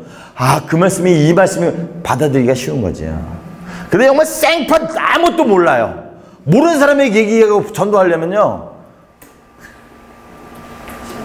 하나도 못 알아듣거든, 이 사람이. 얼마나 힘든 줄 아세요? 근데 기반이 돼 있는, 이미 종교성이 돼 있는 사람들에게 복음을 전할 때는요, 쉽다고. 그러니까 신천지가요, 신천지가 믿는 사람들만 오죠. 신천지는 믿음의 열정을 갖고 있고 말씀에 대해서 배우고 싶어하는 사람들만 공격하잖아요. 왜 그럴까요? 그 사람들은요, 넘어오게 돼 있어요. 신천지는요, 어중이 떠중이 복음 안 전한다고 하더라고요. 교회에서도 왔다 갔다 하는 사람에게 안 건넨대요. 야, 너도 오지 마, 그런데요. 사실인지 모르겠지만. 왜요? 그 사람들은 그렇게 해도 안 받아들이거든요. 근데 하나님에 대한 말씀에 사모함 있고 열정력이 있는 사람은요, 말씀을 가르치면서 어떻게 해요? 자기 끌어가는 거예요. 대부분 그래서 교회에 어떤 뭐 좀 많이 신앙생활 했던 사람들, 그런 사람들 대부분 신천지로 많이 가거든요. 그러니까 이렇게 비교하면 좀 안 되는데, 바울이 그때 당시에 신천지였죠. 유대인의 입장에서. 왜냐면 회당에 가서 복음을 전해서 어떻게 해요? 예수 그리스도를 믿고 그 사람 데리고 오잖아요. 그러니까 왜 유대인들이 왜 시기했을까요? 바울을. 자기 회당에 온 사람을 뺏어가는 거예요. 근데 이 경건한, 보면 경건한 귀부인도 있고요, 경건한 사람 많다고요. 그 사람들이 뭐가 있을까요? 돈이 있잖아요, 돈이. 그리고 그 사람들이 나갔다는 얘기는 뭐예요? 회당으로 오는 돈이 나갔다는 거거든요. 그러니까 시기하고 질투할 수밖에 없는 거죠. 그렇게 비교해, 바울이 신천지가 아니고요. 그때 당시에 유대인이, 그러니까 지금 신천지도 똑같이 하는 거예요, 지금. 근데 사실은 그래서 우리가 이 신천지에 빠지지 않기 위해서는요, 뭐 해야 되는 거예요? 진리의 말씀을 잘 가르쳐야 되는 겁니다. 그게 사실은 다른 거 안 가르쳐도 돼요. 원독자 배경에 대해서 원독자가 있다는 거, 성경을 해석할 때는 원독자 입장에서 해석해야 된다는 걸 알려주면요, 안 빠져간다고요. 안 넘어간다고요. 왜냐하면 이전에 하는 게 뭔지 아세요? 구약의 구절에서 요 말씀할지, 인자니까 요거야, 이렇게 설명하거든요. 근데 똑같은 인자여도 어떻게 해요? 성경마다 달라요. 근데 그걸 원독자 입장에서 우리가 그 단어를 해석해야 된다고 생각하면 의문을 가질 수 있거든요. 똑같은 단어라고 똑같지 않습니다. 원독자 입장에서 해석을 해야 되니까. 그러니까 그것만 가르쳐도 사실은 이단에 안 넘어가는데 모르니까 넘어가는 거죠. 또 그 사람들은 철저하게 훈련받은 사람이잖아요. 여러분, 여호와의 증인하고 말싸움하면 우리가 이길까요? 못 이긴다고요. 왜요? 그 사람은 그거만 배우고 왔어요, 그거만. 그리고 그거 할 때 요렇게 할 땐 요렇게 대답하고 다 배우고 오는 사람들이라고요. 근데 우리는요, 없잖아요. 그러니까 당연히 질 수밖에 없죠. 네, 그러니까 바울이 회당에 가서 하나님이 기반이 되어 있는 사람들에게 복음을 전한 거예요. 그러니까 이 많은 사람들이 믿고 오죠. 그러다 보니까 유대인들이 어떻게 해요? 시기하고 질투하고 오는 곳곳마다 방해하잖아요. 그래서 이 루스드라로 다음에 이제 이곤에서 옮깁니다. 루스드라에서 또 어떤 사역이 일어나요? 발을 쓰지 못하는 사람을 고쳐주죠. 이때는 회당에 있는지 없는지 모르겠지만 발을 쓰지 못하는 사람을 고치는 물로 인해서 사역이 시작됩니다. 그래서 그 발을 고쳐주니까 어떻게 해요? 신으로 오해해서 이 제우스 신을 섬기던 곳이었던 것 같아요. 그러니까 제우스 신을 섬기던 사람들이 어떻게 해요? 와가지고 막 뭐 바나바는 제우스고 바울은 뭐 이렇게 헤르메스고 막 하면서 제사하려니까 바울이 어떻게 해요? 자기 옷을 야, 우리 너희가 똑같은 성경을 하는 사람이야, 우리 하지 마라고 하는 거죠.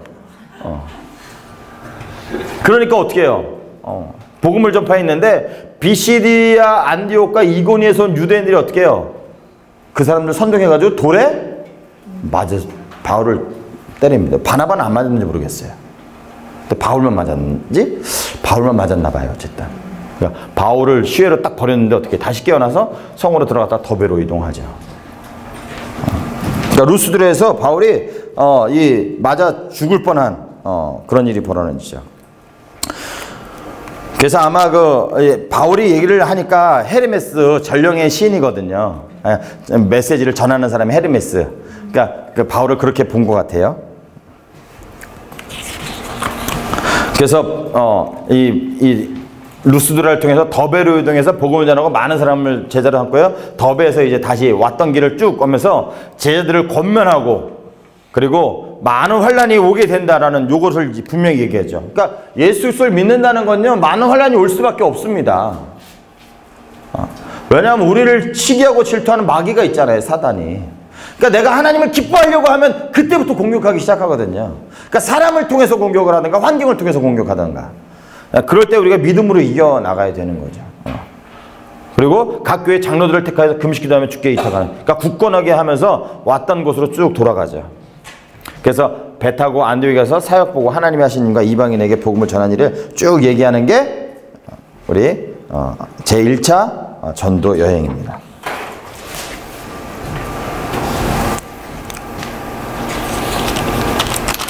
그래서 14장까지 제1차 전도 여행이 끝나요.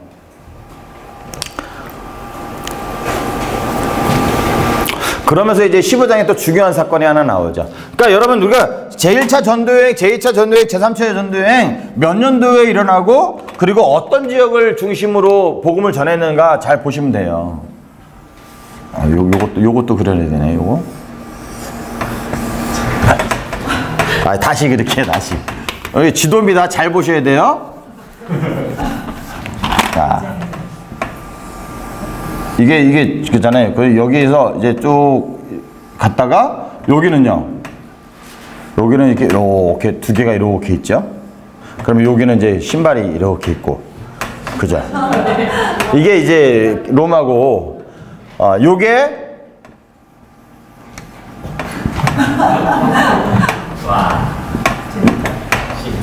그죠? 지도 그리기 쉽죠? 그래서 수리아 안디옥은 여기 있습니다. 다소라는 지방은 여기 있고요. 그래서 다소는 오늘날 우리 대전이 무슨 도시죠? 행정수도, 행정도시잖아요. 그리고 또 교육의 도시 아닌가요? 이 다소가 대전과 같은 도시예요. 교육이 집대성한. 그러니까 바울이 거기서 태어난 거죠.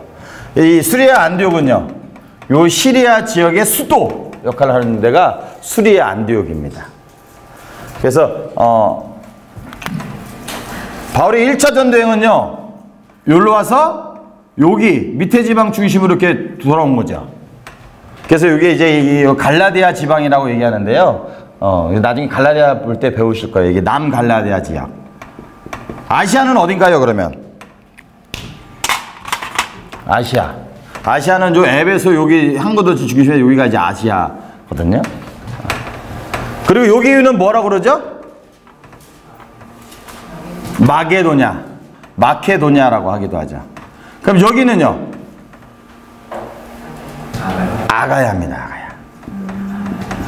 요 지역을 좀 우리가 이게 지도를 한번 좀 상상해 보시면 좋을 것 같아요. 그래서 1차 전도여행은 여기를 중심으로 여기 했다면 2차 전도여행은요? 2차 전도여행은 마게도냐와 아가야를 중심으로 활동합니다. 3차 전도여행은요,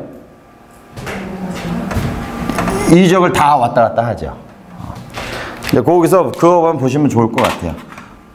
자, 여기 마게도냐의 수도는 어딜까요? 빌립보는 이제 마게도냐 가는 첫성, 여리고와 같은, 요단강을 걸었을 때 여리고와 같은 역할을 하는 게 빌립보고요. 마게도냐의 수도는 데살로니가입니다. 데살로니가. 그리고 이 아가야의 수도는요, 고린도입니다. 고린도. 요 아시아의 수도 에베소입니다. 에베소. 그러니까 바울이 1차 전도여행은 남갈라디아 지역 중심으로 활동했어요. 자, 보십시오. 베드로가 루스드라에 똑같이 했던 요 사건을 똑같이 언급을 하잖아요. 그러니까 베드로가 했던 사역들, 이 나열한 이유가 바울이 똑같이 비슷한 사역을 했다는 것을 계속 보여주는 거고 있습니다.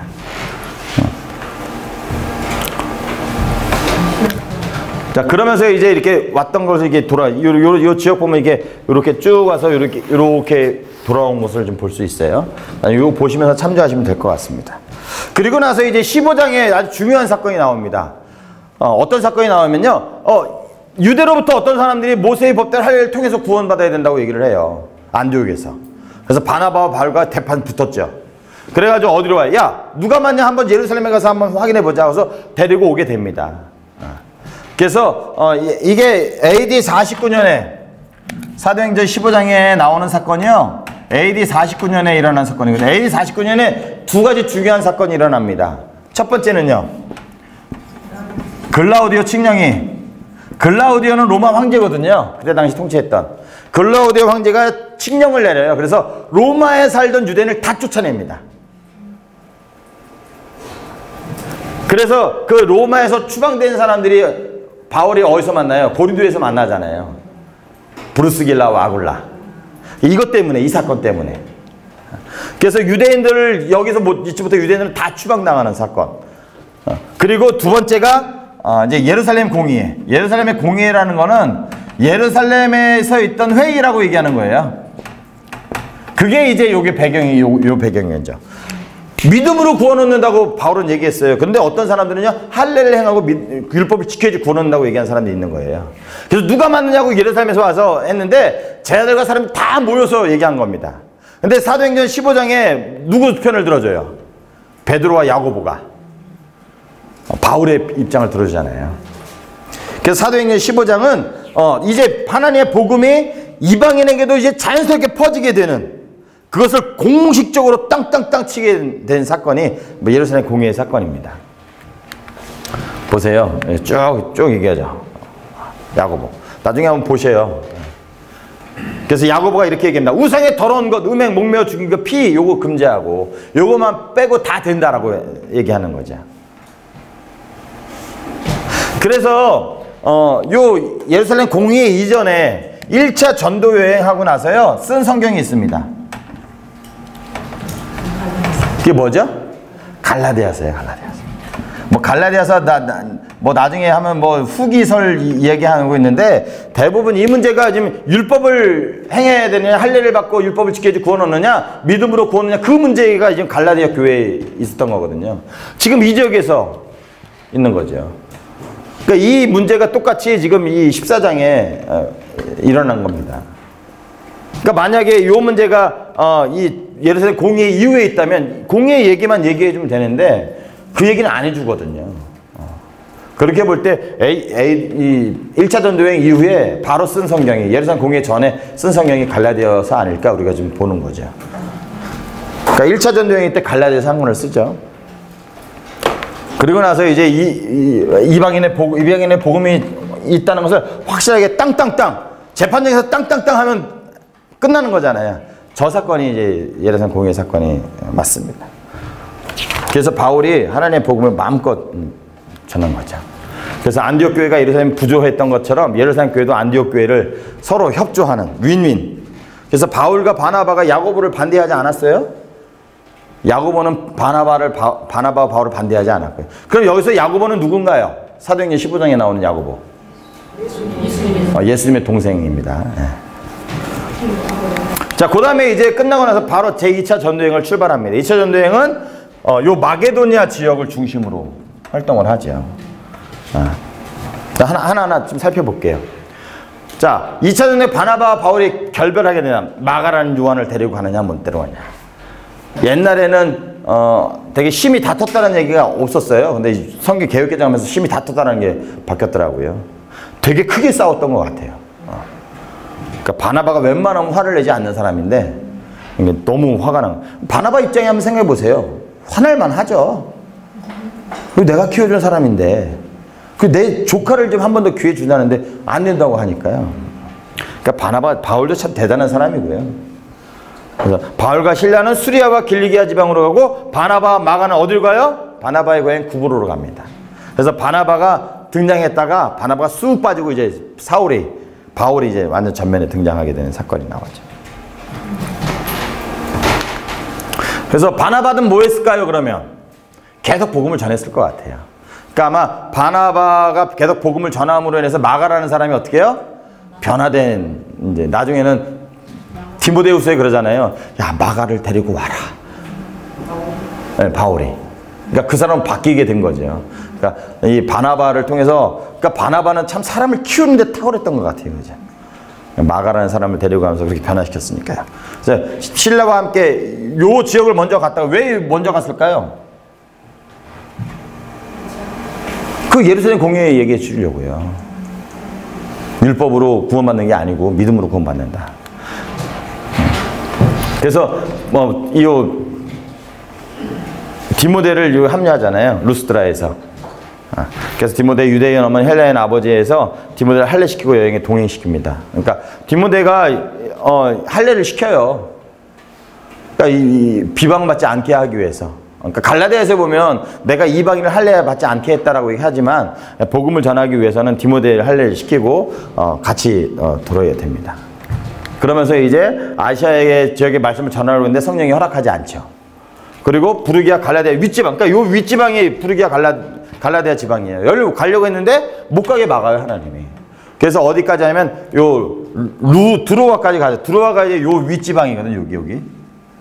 드로아에 있을 때 환상을 보면서 어떻게 해요?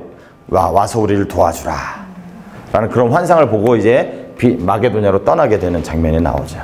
그래서 계속 이게 여기가 아시아거든요. 여기로 딱 내려가려고 할 때 못 가게 하고요. 다시 위쪽으로 올라갈 때도 못 가게 하고요. 드로아에서 마게도냐의 환상을 보고 어떻게 해요? 이쪽으로 이제 네아폴리하고 이쪽으로 이제 넘어가게 되는 거죠. 그래서 네아폴리아에서 쭉 가면서 이제 제일 먼저 간 데가 이제 빌립보죠. 빌립보는 어떤 지역이에요? 마게도냐로 가는 첫 성입니다. 그러니까 관문과 같은. 그러니까 여러분 이게 나중에 지도 보면 이게 큰 로마가 잘해놓은 게 길을 잘 뚫어놨잖아요. 그 길이 빌립보를 통과하거든요. 그러니까 이 빌립보에 들어가서 아마 회당이 없었던 것 같아요. 그래서 왜냐하면 기도할 곳을 찾다 보니까 회당이 안 가고 어디 가요? 강가로 갔잖아요. 그때 강가에서 누구를 만나나요? 루디아라는 여인을 만나죠. 그래서 루디아라는 여인을 만남으로 인해서 루디아가 강제적으로 자기 집에 머물면서 복음을 전하게 하는. 그러니까 자주장사 루디아라고 하잖아요. 그러니까 여러분 자주색은요 그때 당시 되게 희귀한 귀족들만 쓰는 색깔입니다. 보라색은요. 그러다 보면 자주장사라고 했을 때 아마 루디아는 되게 좀 부자인 것을 우리가 좀 볼 수 있는 거죠. 그래서 귀신 들린 여종을 고치니까 어떻게 해요? 이것 때문에 감옥에 갇히는. 근데 여러분 고발해서 감옥에 갇히 이 유대인에 맞지 않는 풍속을 전한다고 얘기하면서 옷이 벗겨지고 매 맞고 갇히겠는데 여러분 로마 시민권은요. 로마 시민권을 갖고 있는 사람은 매를 맞아요 안 맞아요? 그러니까 우리 로마 시민권이야 그러면은 안 맞았을 텐데 전혀 아무 얘기도 없었어요. 그죠? 그리고 감옥에 갇혔다고요. 그리고 나서 감옥에 가서 막 찬송하니까 어떻게 감옥 문이 열리는 그런 기적이 일어났죠. 왜 그랬을까? 왜 매 맞기 전에 왜 로마 시민이라고 얘기 안 했을까? 그 언제 로마 시민권이라고 얘기하죠? 풀려날 때. 야, 우리 로마 시민인데 우리 매 맞고 감옥에 있을 때 풀려나려니까 그 상관이 겁내가지고 막 쫓아오가지고 아유 잘못했으면 정중히 내보내잖아요. 그러니까 왜 이때 로마 시민권을 얘기 안 했을까라고 했을 때는 뭔가 하나님의 그 계획하심이 있지 않았을까? 바울을 그렇게 생각하지 않았을까라는 생각하는 거예요. 왜냐하면 이 아시아로 이 빌립보로 오는 동안 어떻게 성령이 막는 사건들이 있었잖아요. 그러니까 하나님 뭔가 계획이 있어서 이렇게 하지 않았을까라는 그런 바울이 그런 마음이 있었나? 아니면 하나님의 음성이 있었나? 하나님의 인도함이 있었나? 그랬을 때 어떻게 이 감옥에 가서 여러 간수 집안이 구원받게 되는 그런 일들이 빌립보서에 일어나죠. 그러니까 사실은 이 빌립보에 가면서 이 루디아라는 여인과 그리고 또 감옥의 간수들이 감옥에서 이 바울을 통해서 복음을 받게 되는 구원받게 되는 사건이 이 빌립보 감옥에서 일어나죠. 그래서 여러분 우리가 잘 알잖아요. 우리 유명한 말씀 있지 않습니까? 그 말씀. 주 예수를 믿으라. 그리하면 너와 내 집이 구원을 받으리라. 31절에 나오죠. 16장. 그 유명한 말씀이 나오는. 그래서 빌립보에서 루디아와 또 감옥의 간수들 저들을 이제 복음을 전하고 그리고 나서 이제 이동하죠. 데살로니가로.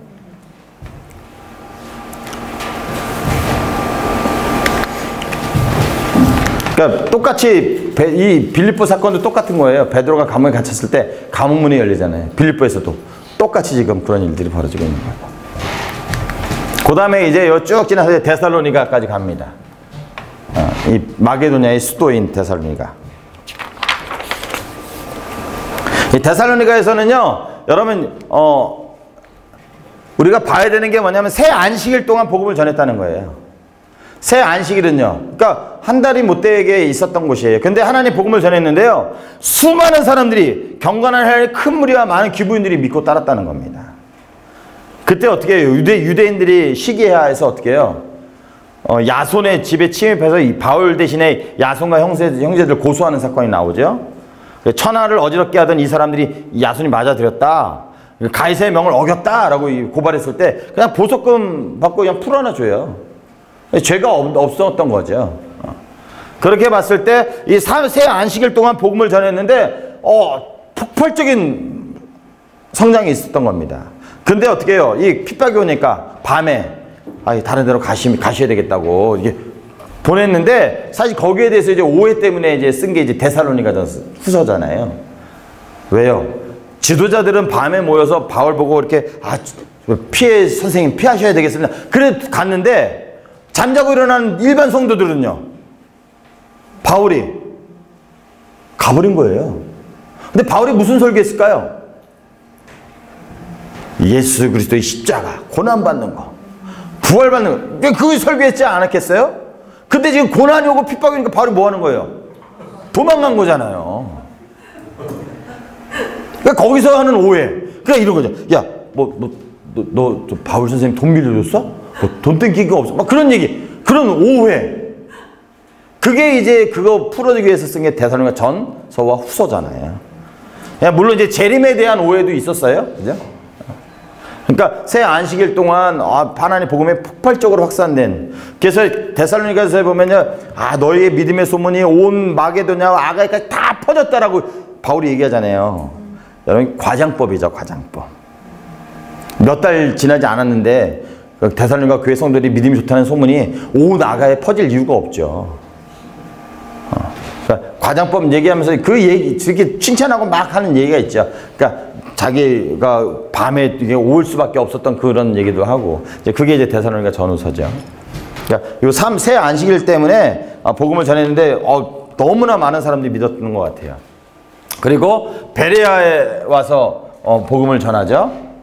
근데 베레아에서 복음을 전하는데도요, 많은 사람들이 너무나 간절한 마음으로 말씀을 받고 성경을 상고했습니다. 근데 데살로니가 유대인들이 와서 쫓아와서 소동을 일으켜요. 그래서 여기서도 많은 헬라인과 기브인과 남자들이 믿게 되죠. 그래서 실라와 디모데를 베레아에 남겨두고 바울은 아덴으로 떠나는. 아덴이 어딘 줄 아시죠? 아테네. 유명한 그 철학이 온상지인 아테네죠. 그래서 베레아에서, 그러니까 여기 빌립보나 데살로니가나 베레아에서 하나님 복음을 전할 때 핍박이 있었지만 어떻게 해요? 많은 성장이 있었던 겁니다. 그래서 아덴까지 왔어요. 아덴에 와서 보니까 거기 보니까 알 수 없는 신이라고 할 정도로 이게 종교신이 되게 많은 거예요. 그래서 바울을 맨날 초청하면, 야, 네가 믿는 하나님 전해봐. 예수님 맨날 전했는데 어떻게 해요? 열매는 몇 명밖에 없었다고요. 그러니까 핍박은 없었죠. 그러니까 여러분 이걸 보면서 뭐 하는 거예요? 박해가 오고 핍박이 오면 더 큰 하나님의 역사와 더 큰 하나님의 결실이 있었는데, 핍박이 없는 곳에는요, 오히려 열매가 없는 거예요. 그러니까 바울이 이런 경험하면서 고린도에 가잖아요. 고린도에 가서 고린도 전서에 보면 뭐라고 해요? 내가 사람의 힘을 의지하지 않는다, 그런 얘기 하잖아요. 복음은 말과 그것이 아니라 하나님 능력이. 왜 그랬을까요? 아테네에서 이런 경험을 했거든요. 말을 아무리 잘 유창하게 풀어놔도 안 받아들이더라. 그러니까 이제 고린도에 갔을 때 이미 바울이 그런 경험을 한 겁니다. 그래서 고린도로 이동하죠. 고린도 아가야에 수도했던. 근데 이 고린도의 상황도요, 쉽지 않았던 것 같아요. 여러분, 수도고요, 이 고린도는 돈이 많아요. 또 우상들이 에베소 못지않게 우상을 섬겼던 곳이라고요. 근데 되게 상황이 쉽지는 않았던 것 같아요. 그러면서 이제 거기서 브루스게 아굴라라는 사람도 만나고, 한번 18장 한번 보십시오. 18장. 18장에 9절 한번 10절 한번 보세요. 9절 10절. 밤에 주께서 환상 가운데 바울에게 말씀하시되 두려워하지 말며 침묵으로 말고 말하라. 내가 너와 함께 있으며 어떤 사람은 너를 대적하여 해롭게 할 자가 없을 것이니 이는 이성 중에 내 백성이 많다. 하나님이 왜 환상을 보였을까요? 그럼 이 환상 보여서 이 얘기한 이유는, 그러니까 고린도의 상황이 녹록지 않았다는 거예요.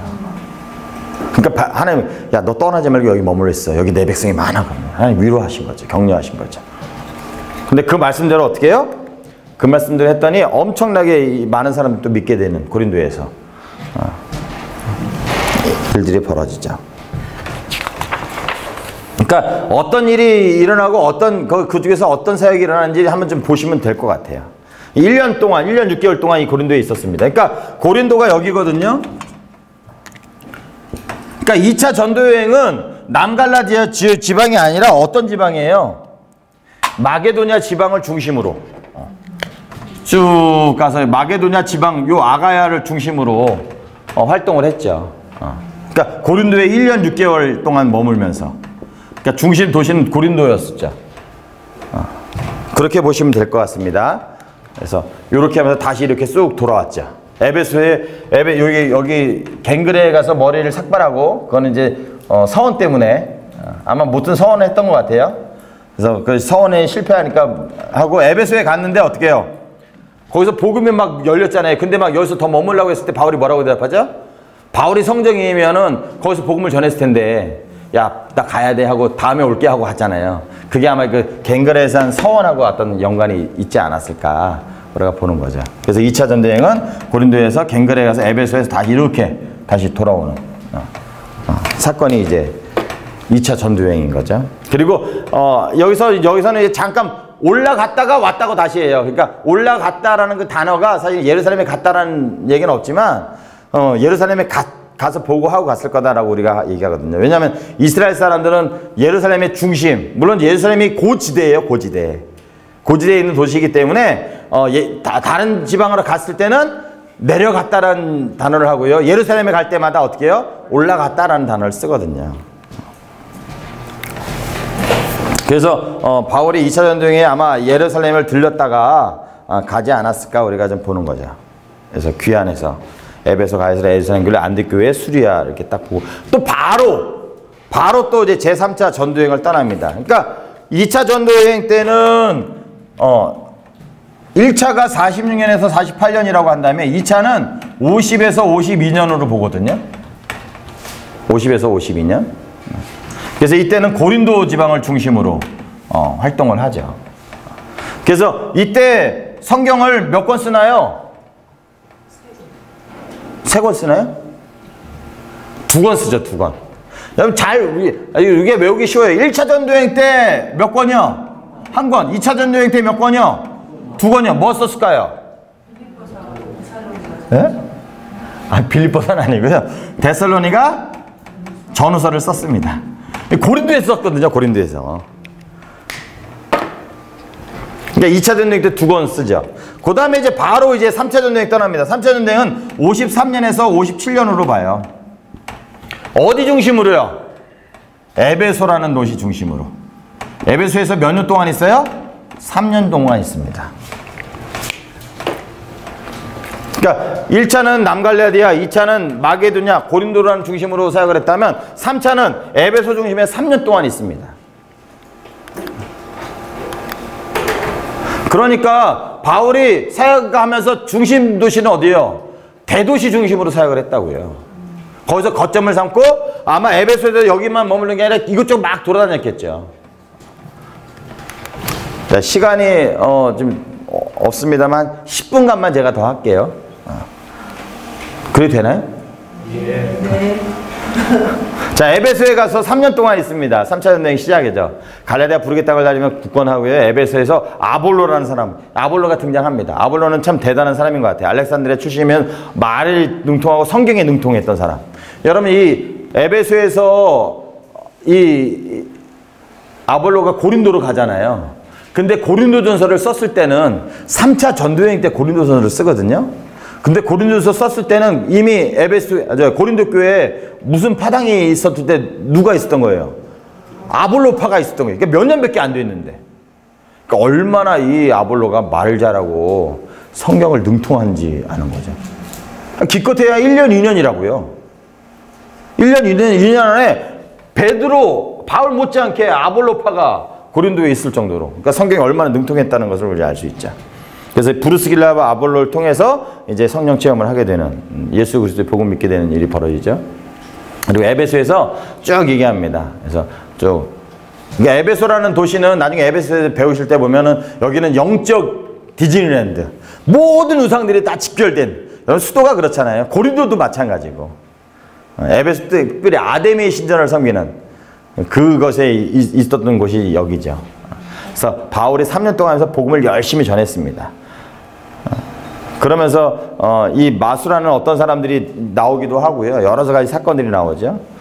그래서 마술사들이 은 5만에 달하는 책을 태울 정도로 마술이 되게 횡행했던 곳이 아마 에베소였던 것 같아요. 그래서 3년 동안 있으면서 하나님의 복음을 에베소에서 전하죠.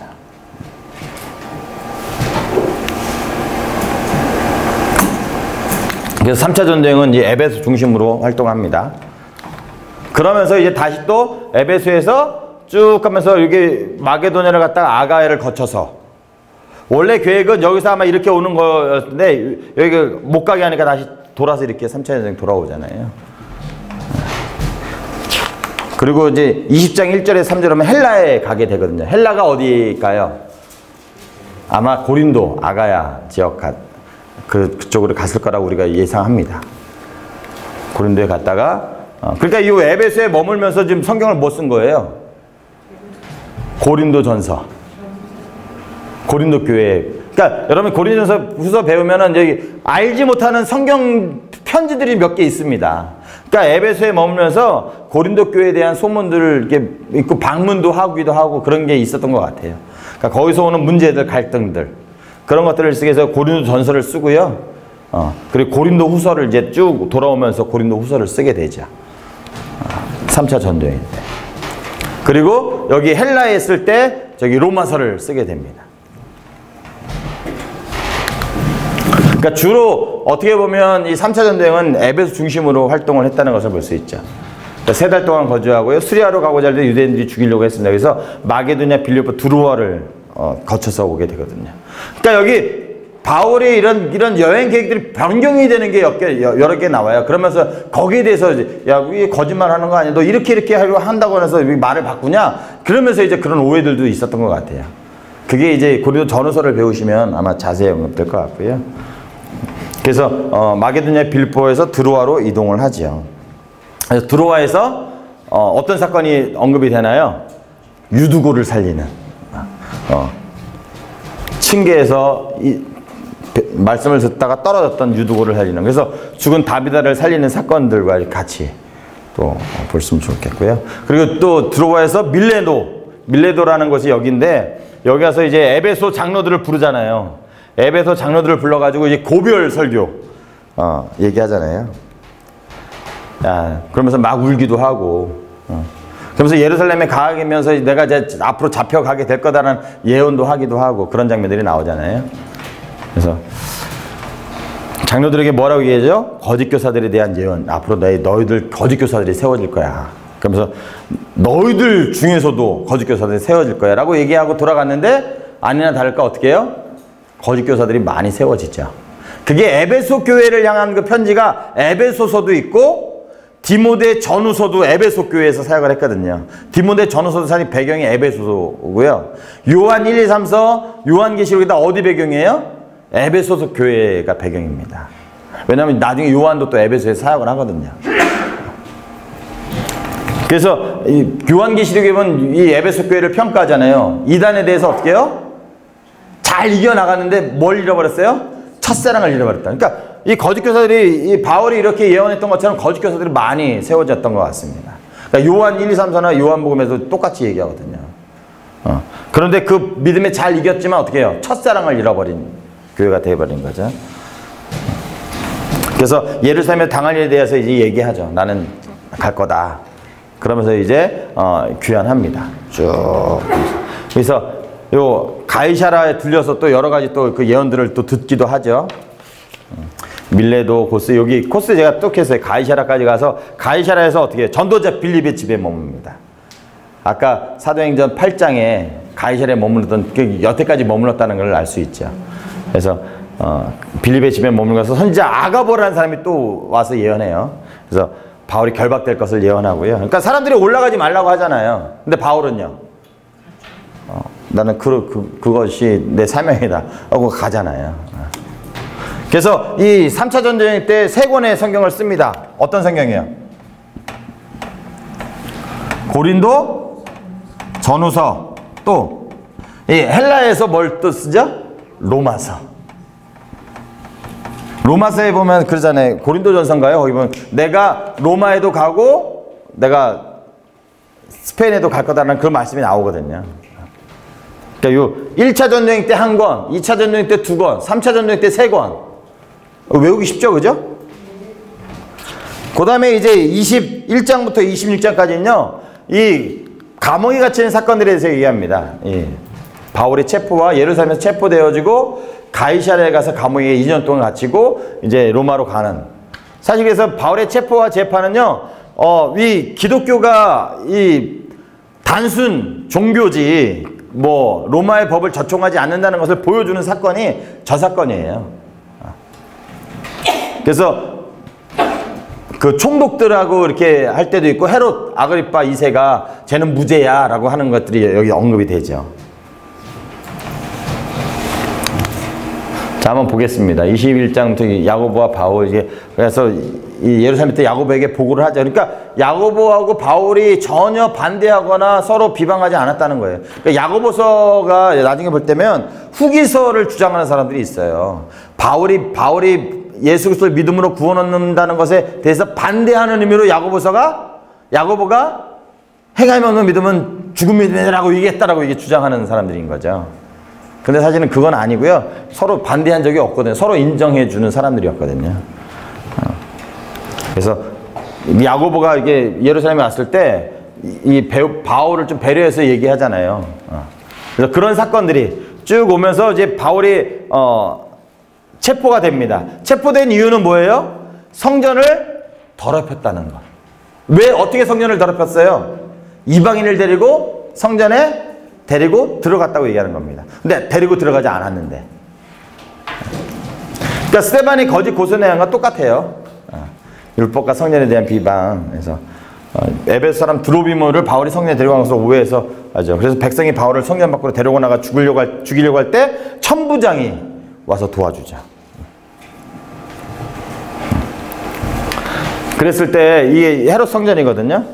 그러니까 여기가 이방인들도 이방인의 뜰이 있어요. 여기가 이방인의 뜰이에요. 여기까지 갈 수 있습니다. 근데 여기 안에 못 들어간 거죠. 근데 여기 안에 들어갔다고 지금 보는 거예요. 요건 더 자세하게 본 거고요. 이게 이제 이방인 뜰의 경고입니다. 외국인은 성전과 구경들 둘러싼 울타리 안으로 들어갈 수 없다. 라고 이제 명확하게 경고의 문이 있다고 하더라고요. 그래서 바울이 변론하죠. 배경 쭉 얘기하면서 백성과 천부장들이 그러니까 유대인들은 죽이려고 하는데 천부장은요 살리려고 하죠. 그래서 시민권에 대해서 로마 시민권이냐 막 나는 돈 주고 샀는데 너는 그러죠. 그래서 이것을 통해서 로마 시민권은 태어나면서도 가질 수 있지만 돈 주고도 살 수 있었다는 것을 우리가 좀 보는 거죠. 그래서 이 천부장이 오히려 보호하려고 하는 장면들이 좀 나오죠. 그래서 바울이 재판합니다. 공회. 누가복음에서 똑같이 하잖아요. 공회에서만 유죄를 받았지 헤롯 빌라도에게는 무죄 판결을 받았거든요. 똑같아요. 공회에서는 유죄 받습니다. 바울도요. 그렇지만 천부장, 총독, 헤롯 아그리파 왕은요 아무 죄가 없다라고 얘기하는 거예요. 그러니까 이걸 보면서 어떻게 해요? 이 바울이 죽고 기독교는 뭐예요? 단순히 유대교하고 문제 때문에 그런 거지 로마를 법을 어기거나 반대하지 않는다. 이게 기독교 변증. 그러니까 요 재판 장면이 그걸 얘기하고 있는 거죠.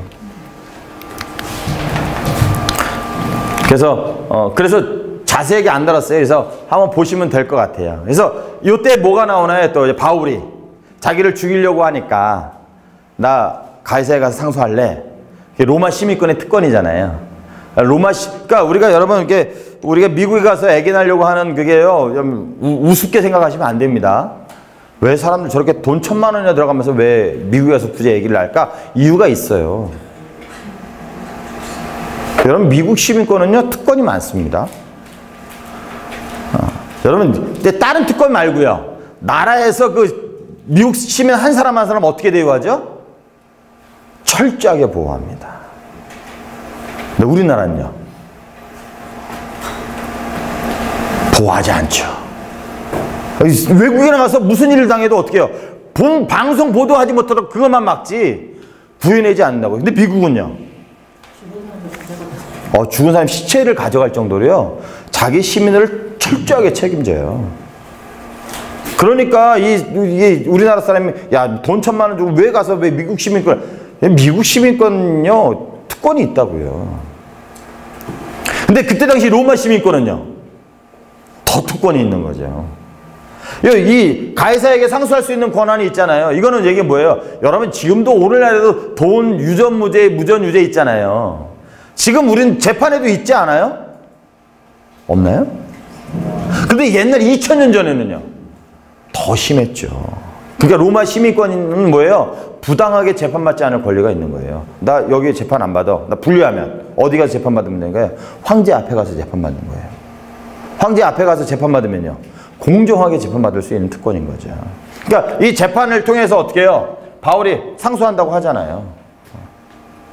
그럴 때 헤롯 아그리빠가 그 얘기, 야 네가 상소하지 않았으면 그냥 풀려났을 텐데 상소했으니까 어쩔 수 없어. 그런 얘기 하잖아요.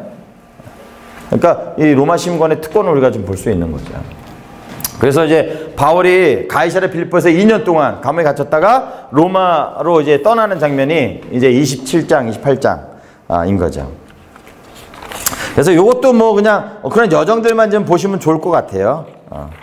그냥 어떤 일이 있었는지, 그냥 가이사랴에 요런 배를 타고 갔는데 중간에서 유라갈라라는 광풍을 만나가지고 그 광풍 가운데서 어떻게 해요?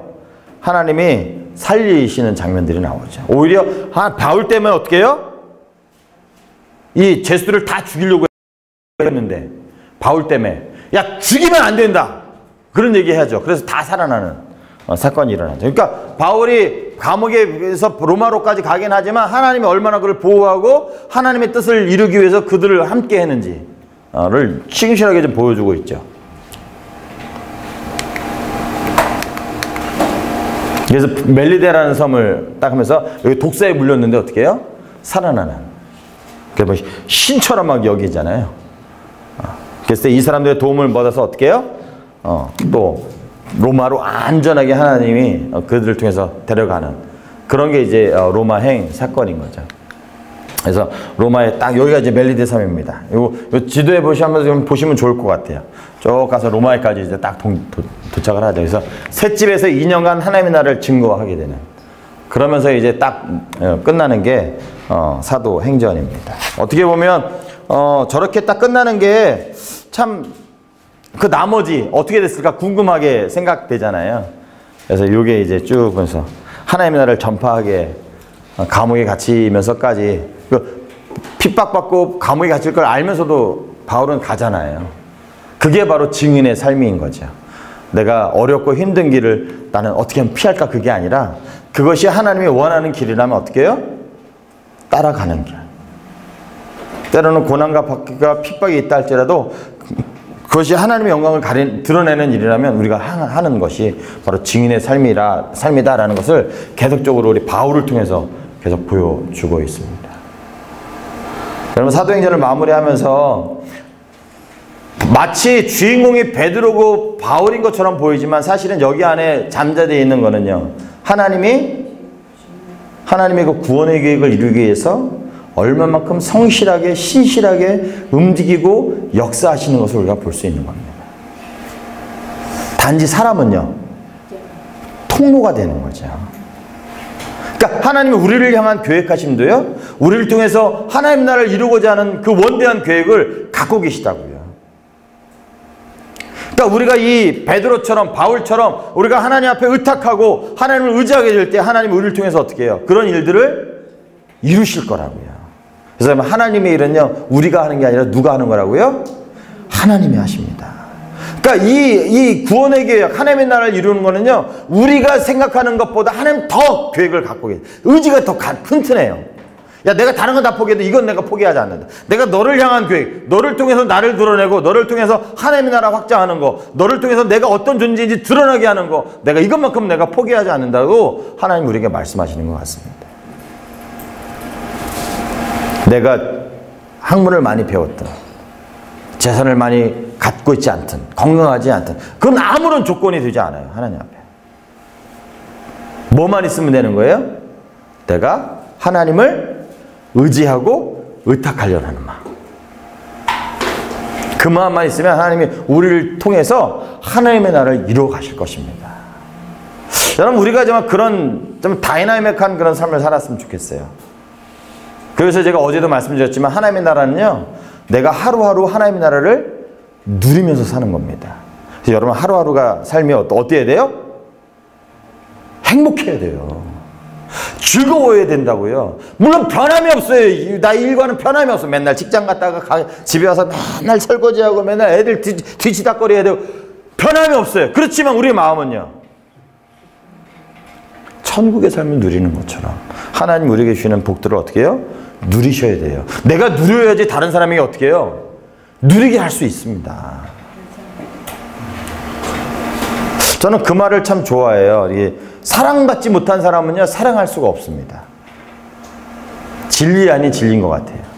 내가 사랑받아본 경험이 없으면요, 다른 사람을 사랑하는 게 어려워요. 왜요? 왜 어려울까요?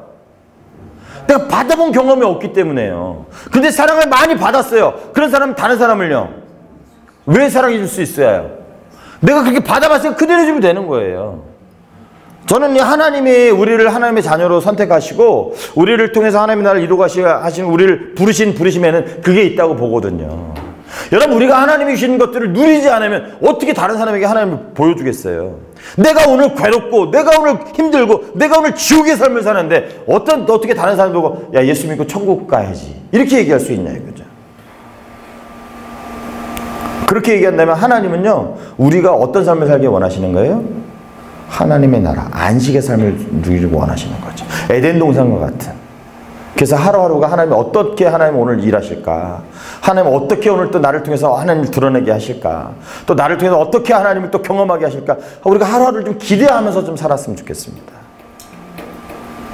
그래서 성령님이 주의 사자가 주의 영이 성령님이 빌보고 야, 너 이렇게 가 하면 딱 수중했던 것처럼 우리 삶이 좀 그랬으면 좋겠어요. 저는. 가만히 있어도 하나님 너 이거 해야지. 알았어요. 얼마나 좋겠어요. 그래서 정말 우리를 통해서 하나님 보여줄 수 있다면, 우리를 통해서 하나님 나라 확장할 수 있다면 하나님이 기뻐하는 것 아니겠습니까? 그래서 저는 여기 여러분이 오신 것을 뭐 농담이 아니라 진짜예요. 그 여러분이 희생과 대가를 지불하고 오셨잖아요. 하나님이 얼마나 기뻐하실까는. 저 같으면 여기 안 와요. 왜 맑은 날 놀러 다니지? 안 그래요? 내가 하나님에 대한 열심이 없다면 굳이 여기 올 일이 있어요? 등록금이 얼마인지 모르지만은 그 비싼 돈을 내주고 그 돈이면은 해외여행 가는데 저는 그 마음을 하나님이 기뻐하실 거라는 생각이 드는 거예요. 하나님에 대한 열정이 있잖아요. 그러면 당연히 하나님이 그 열정에 대한 대가를 우리에게 주시겠죠. 말씀을 통해서, 하나님의 역사하심을 통해서.